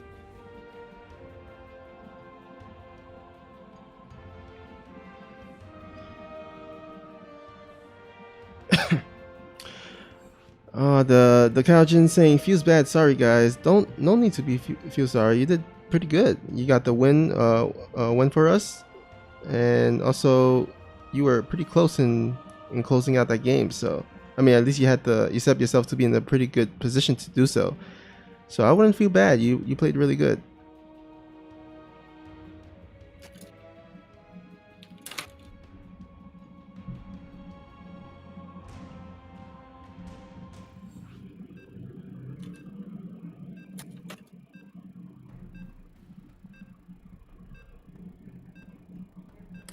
All right, we're heading into our 8th game here. Maps are resetted, so we will start on, or we'll play on Kairos Junctions once again. And it's going to be a TVT, our first TVT of the day. Did we manage to get every matchup in? Our first one was... We haven't got a ZVZ yet. Oh, okay. Yeah.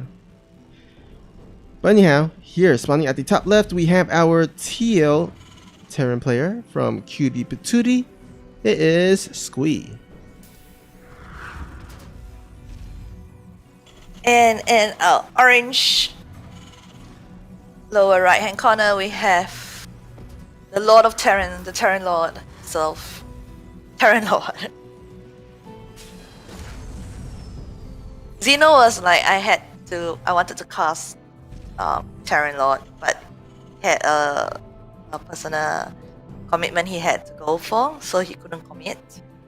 Oh. So I would like Xeno to give lots of comments to each chat since he's there, and tell us what you think Terran is gonna do. You're gonna support Terran, or whether Squill is going to beat him in this mirror matchup. Oh, we have annoying SCV coming in.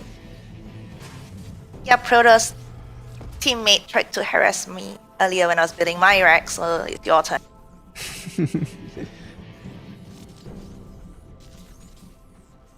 Oh, some nice fancy micro over there.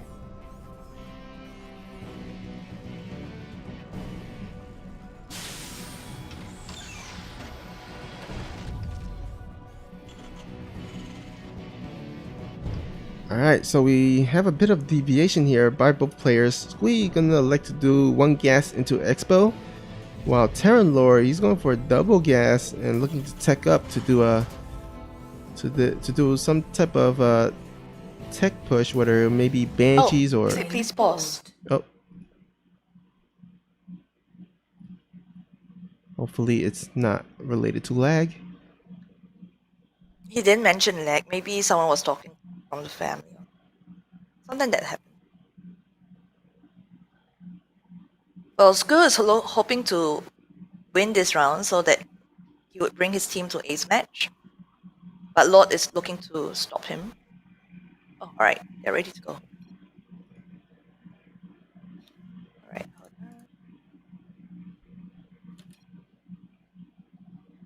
Game resumed.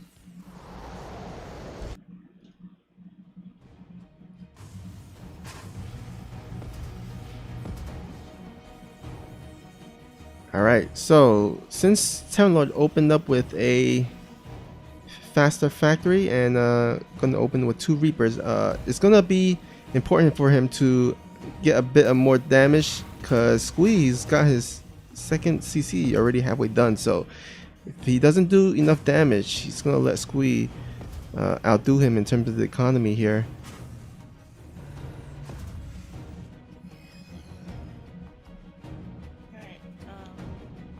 You know, there's actually a surprising lack of cheese in this game. Except for that one cannon rush. Everyone has been pretty good keeping everything at home. Yeah. Showing us standard macro games. I mean, Potato had a fake proxy, but that doesn't really count. And then the cannon rush was the only one that someone cheated. Yeah, that's a good point. Both I guess both sides respecting one another pretty well. Yeah. Would that be right in saying it? Yep.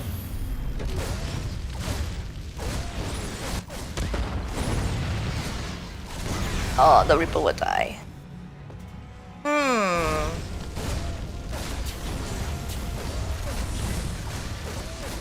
Ooh, and she gets started. It'll be interesting to know whether Lord's first starport unit is going to be a Raven, Viking.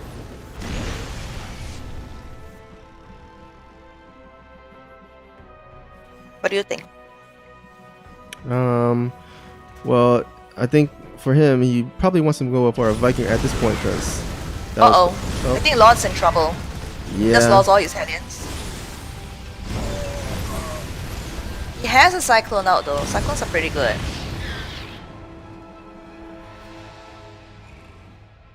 Oh yeah, okay.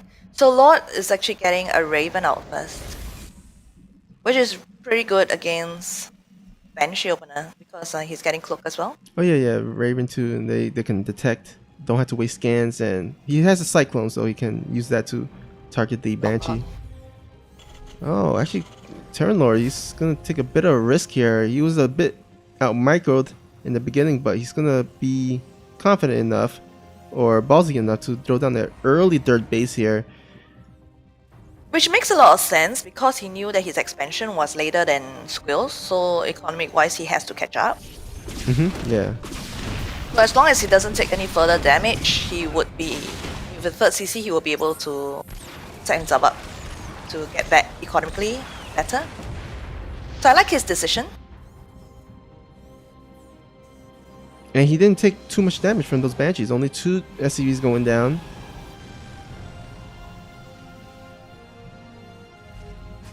The SCV count still favors Squill though. But as long as the third goes up and Terran Lord doesn't take any further damage, I think it's a good shape. Yeah, once it gets to like the mid-late game, I think it kind of comes down to the engagements. Which player engages better and takes the battle. So yeah, we'll see both players just going into the mid to late game with their third CC up and running.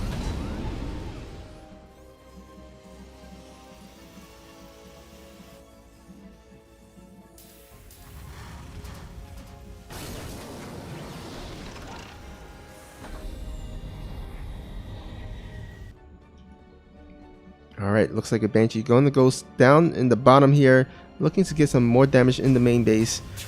Ravens is a bit out of position here, so it might actually get a bit of damage here, a bit of SCV kills.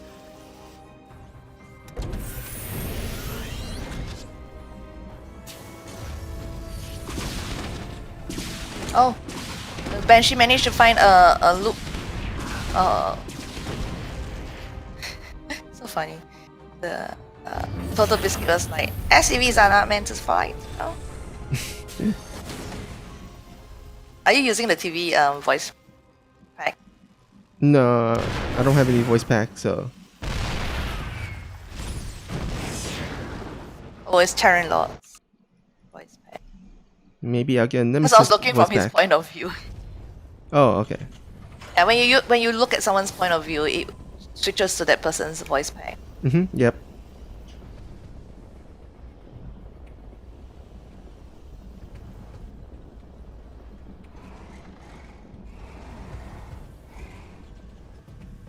Oh, we see more Rexes going down for skill.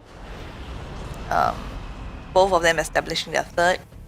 Both of them hoping to get some kind of engage to get each other an advantage. Oh, I like the spotter marines being set out onto the map by Squill. So he sent it to different locations to try to spot the third. Yeah, it's getting some map vision. This is one of the maps that doesn't even has a watchtower, so getting all these spotter marines are actually pretty nice.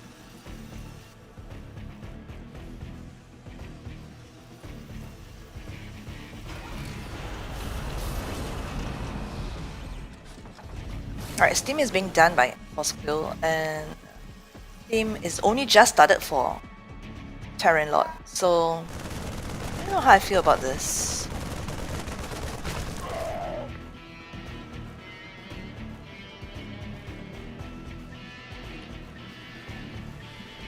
Right, we see their tank counts are pretty even. Squill having the tank lead.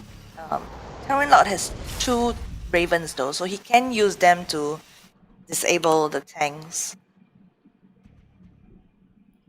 yeah, those Ravens gonna come into play. Really gonna be really important during the battle.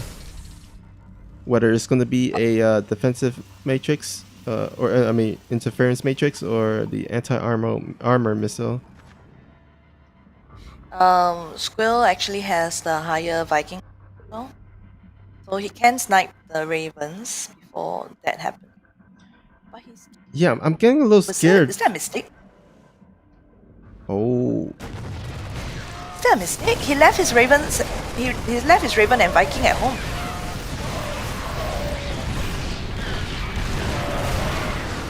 oh my God! Terran Lord needs to be careful because he's down a 1-1 upgrade here.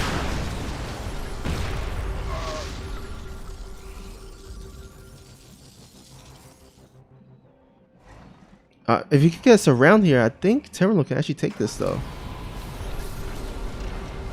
Oh, but he's gonna actually retreat. I think that's the wiser decision.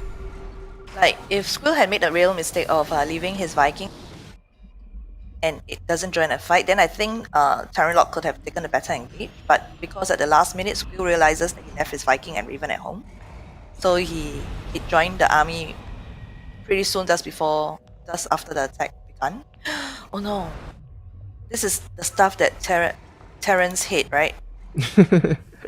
Base trade, but this actually The might. part that This might be the best chance that Terran Lord can actually win this.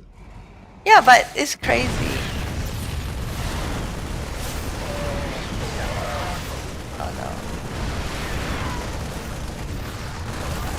But yeah, Squeeze army is just so much bigger here.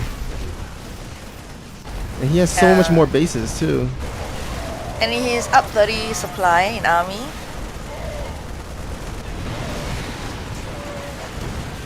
Oh dear, this is not looking good. And does Raven... I think Terran Lord doesn't have a Raven as well.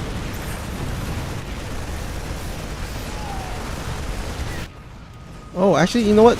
The good thing for Terran Lord is that he does have Vikings. So that's probably his only chance to win in terms of sniping down buildings. They decide to lift off. But again, Squeeze army is so much bigger. 79 army supply to 60 with more upgrades. Yeah, Squill's upgrades are just done, so he is going to be way ahead in terms of upgrades. That's to supply everything. Lord has identified he's doing his base trade, so he actually should have lifted off some of his production away, so to try to recover. It's looking more and more like we're going into our last game here, our 9th game, to see who will win this.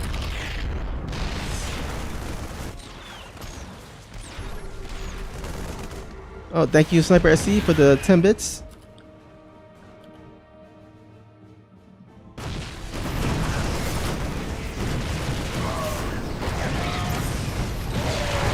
Oh no, running into these tanks, not the best idea. Oh, but he does have the high ground now, so that's pretty good.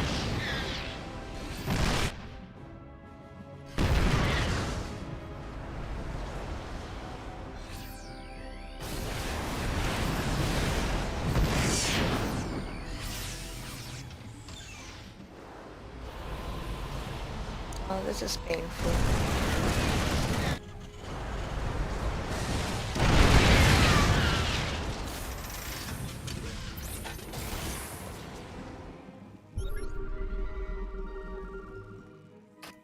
I think Terran Lord could just move in here. I'm not sure why he's waiting. His army is much bigger here, I think.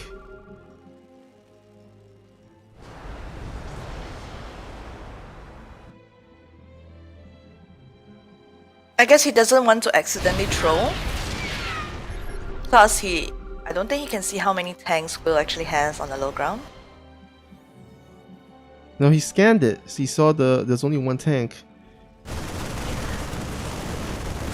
His Squeeze army is like cut in half, so I think this is his best chance right now. Best time to take out the army and the SCV line here. I mean, it's 52 to 11 workers, so there's no way that Terran Lord can win this macro in the macro game here. I think if he had moved down, he would have lost more, actually. he doesn't have a very big bio army, and he's bound to take losses trying to reposition everything. And then he knows that Squill has a bigger army somewhere. So Yep, looks like. so even if he had broke that part, and him losing more army, Squill's bigger army that would come back home would have taken him out. Yeah. Right. Alrighty, guys. This is it. Last game of the night to see who will win this clan war. It's been a back and forth battle, tied up 4-4 now. Thank you, Fluffy Z Ling, for the follow. I appreciate it. It's time to send our ace player here. All right. I'm just our ace player.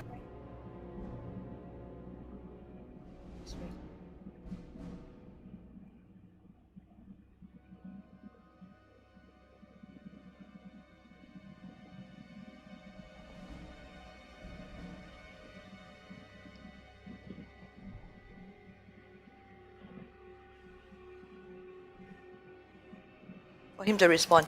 He's actually in the game, and I actually messaged him on Discord as well. Alright, he's responding.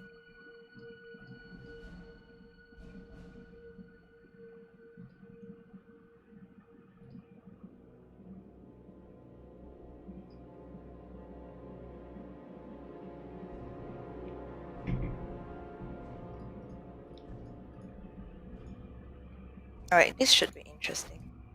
I think another T.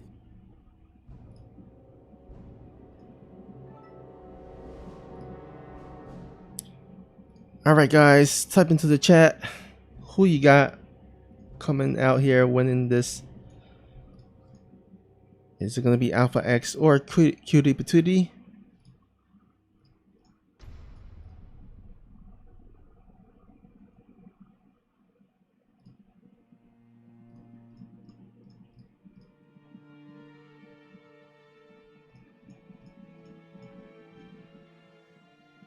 Last surprise. Here's gonna go ahead and choose the last map of the day.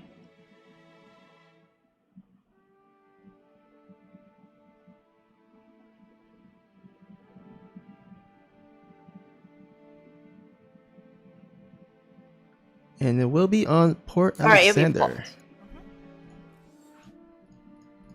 Alright, I didn't expect us to have a TVT to decide our fate. If only we had a ZVZ, it would have covered all the matchups. Well, next time.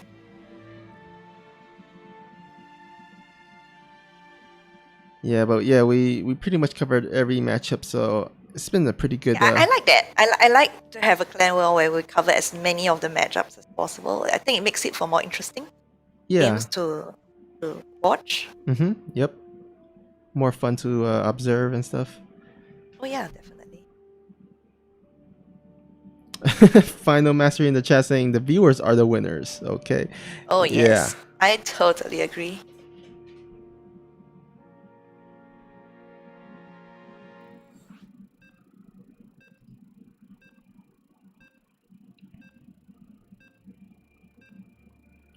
All right, countdown has begun. This is going to be the last game of the night to see who will take it all. Who will win it for the team?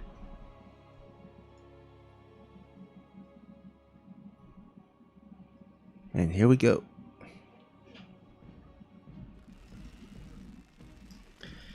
Spawning at the bottom right, we have. Oops! What happened? Oh, it says his entire UI is purple. Huh. Oh, because of the. Wait, has he not played custom? Done.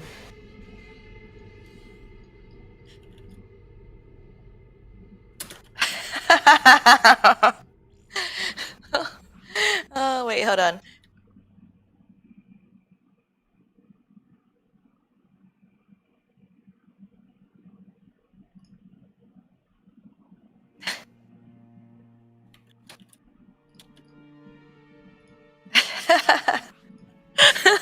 I think last surprise got surprised. He never had his.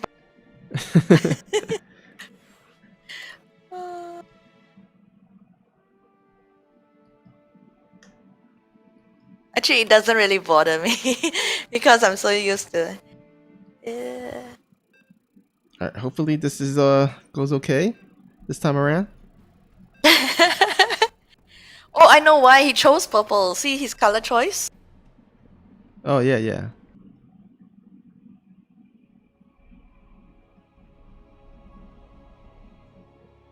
I think it's a WCS thingy as well, right?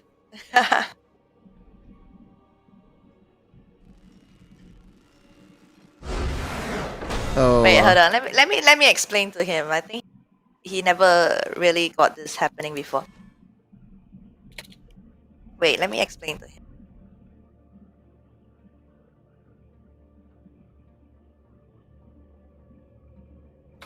Alright, I better look for him. God.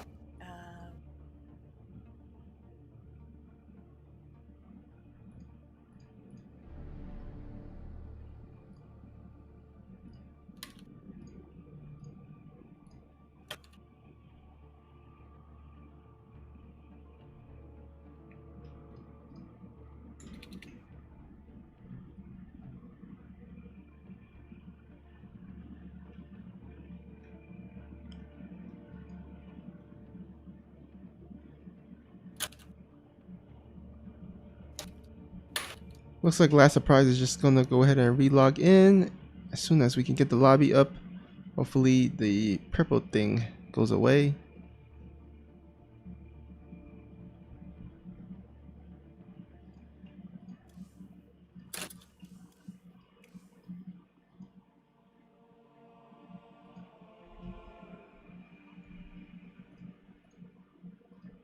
In the meantime, enjoy the little puppy jumping around here.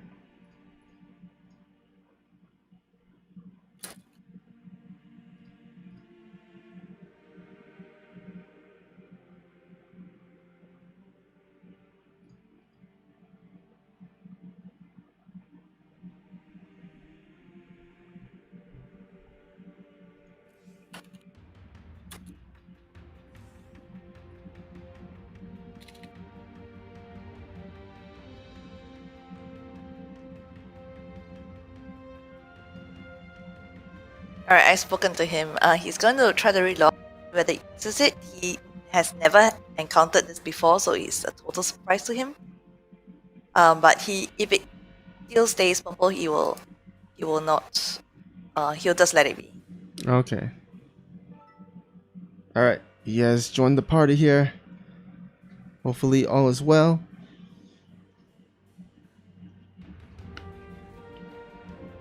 I think he was just shocked because he has never seen it happen before.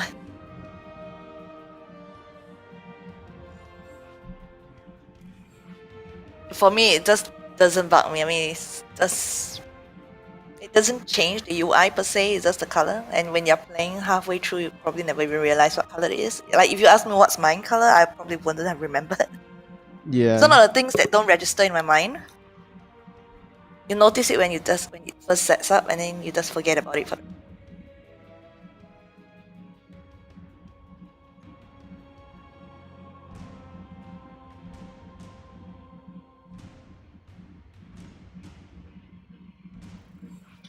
Alright, both players are ready.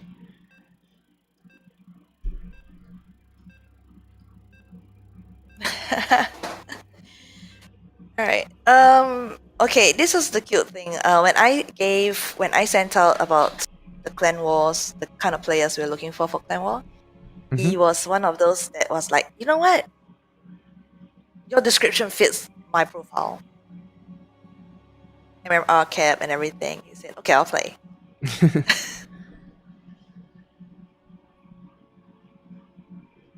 And then there was this other guy who was 5k, and then he said, you know, it was quite close to my profile. No, I could have played. And I was like, okay, don't worry. Maybe in future we'll set up a Masters clan war, and then all our 5k players can play as well. So, Yeah, that'll be nice, yeah. Snoopy, we have never seen you play yet, you know. You're always casting for us. When are you gonna play? I've played I before. think Zeno and Lord would love to cast you in a clan war. Xeno casted me before, although I was playing Zerg in ATL. Yeah, but that is different. That is as we're talking about you as a Protoss player. Yeah, it's been a while. Long while. Too long. Alright, let's go ahead and introduce our players for the last time of the night. Here, spawning at the bottom right, it is the purple Terran player from Alpha X. It is Last Surprise. Was very surprised us now. Oh yeah. But I guess he has overcome that surprise, so he's fine. And on the left upper corner, we have Squill, who has brought his team to the ace match. And that probe is being a bit snaky. Or do you think that probe is just scouting around for props? I'm not probe, SCV. Yeah, it looks like it. I don't see many people use an SCV for props. Well, there's some that does it. I mean, I always felt like the better choice was just to send your SCV to the opponent's base to see if there is actually a proxy. But I guess some players like to send it around their bases. But anyhow, looks like this SCV will get taken out by this Reaper here. And Squee elected to actually keep his Reaper back at home for defense here. Well, I guess it makes sense. You don't want to have your Reaper at the end of the map and then replace at your end of the map and then you lose stuff because you don't have anything to do with it. So, Yeah. I guess. Oh, he's getting a Hellion. But I think he got a Hellion the previous game as well, right? Yeah, I believe so. I remember he went up to 4 Hellions. And yeah, he really microed that so well that he actually forced Terran Lord, who actually opened up for a faster factory, back all the way to his natural. So, but Last Surprise, I expect will have a bit of improved micro here. Nice catch. Oh, that's very nice micro as well. Oh yeah, nice micro by Last Surprise there.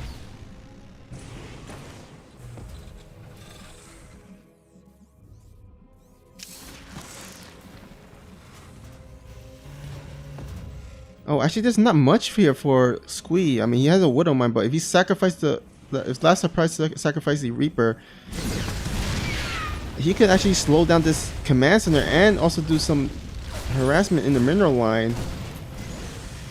Uh-oh.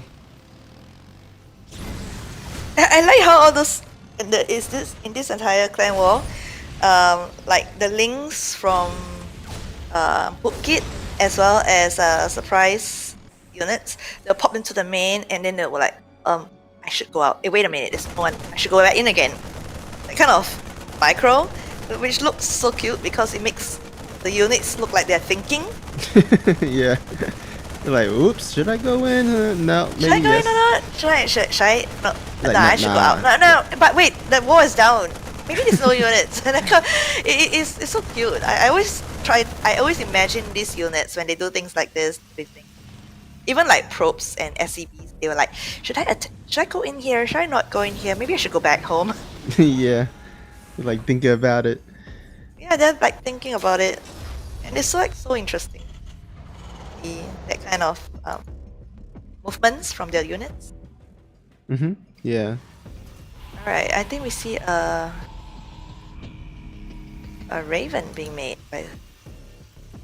Yeah, it seems like both players are doing the same thing, except because Last Surprise did delay that command center of Squee, he's a bit ahead in terms of the worker count.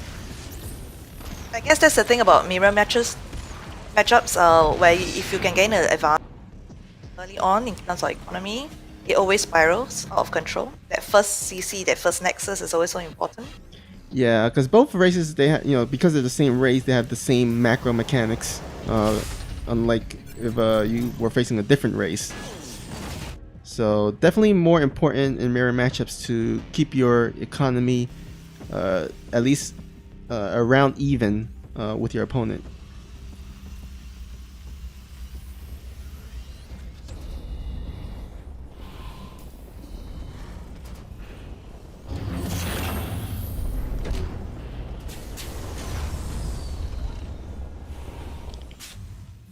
Alright, so looks like pretty much both players gonna go ahead and establish a third base, a third command center here. They're pretty... Army supplies are also pretty even. Yeah.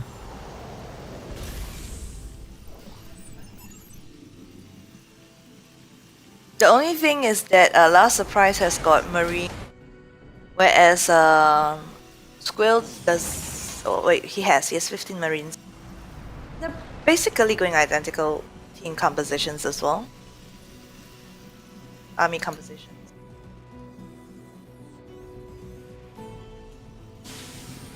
And I like how they are both patrolling their cyclones. Yeah, just in case the opponents go for Banshees, I think. Yeah, but it's like so identical. Yeah, Both sides. pretty much the same, I think, yeah. And their move out timings are almost identical as well.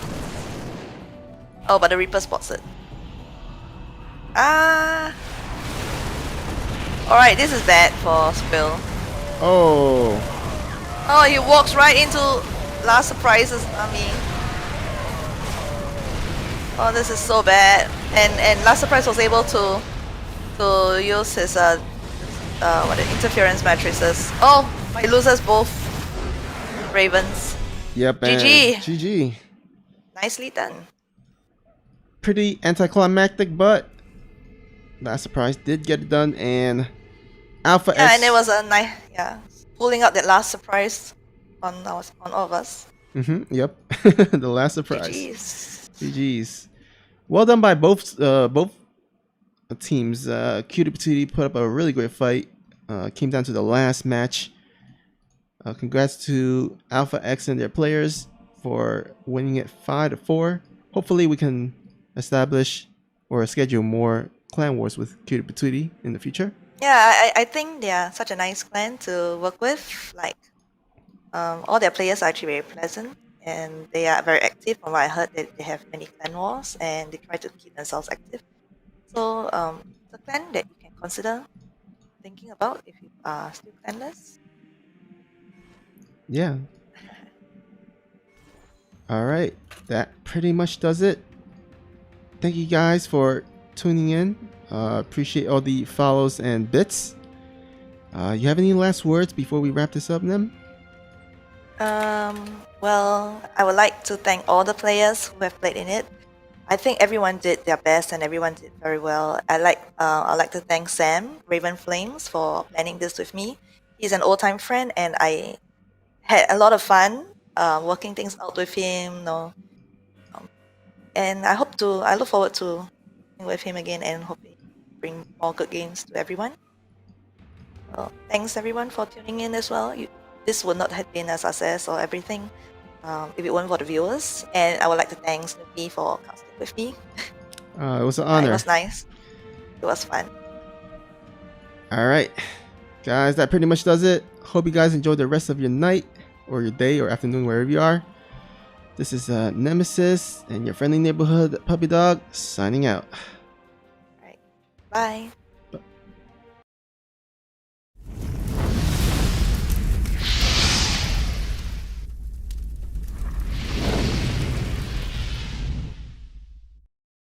Nuclear missile ready.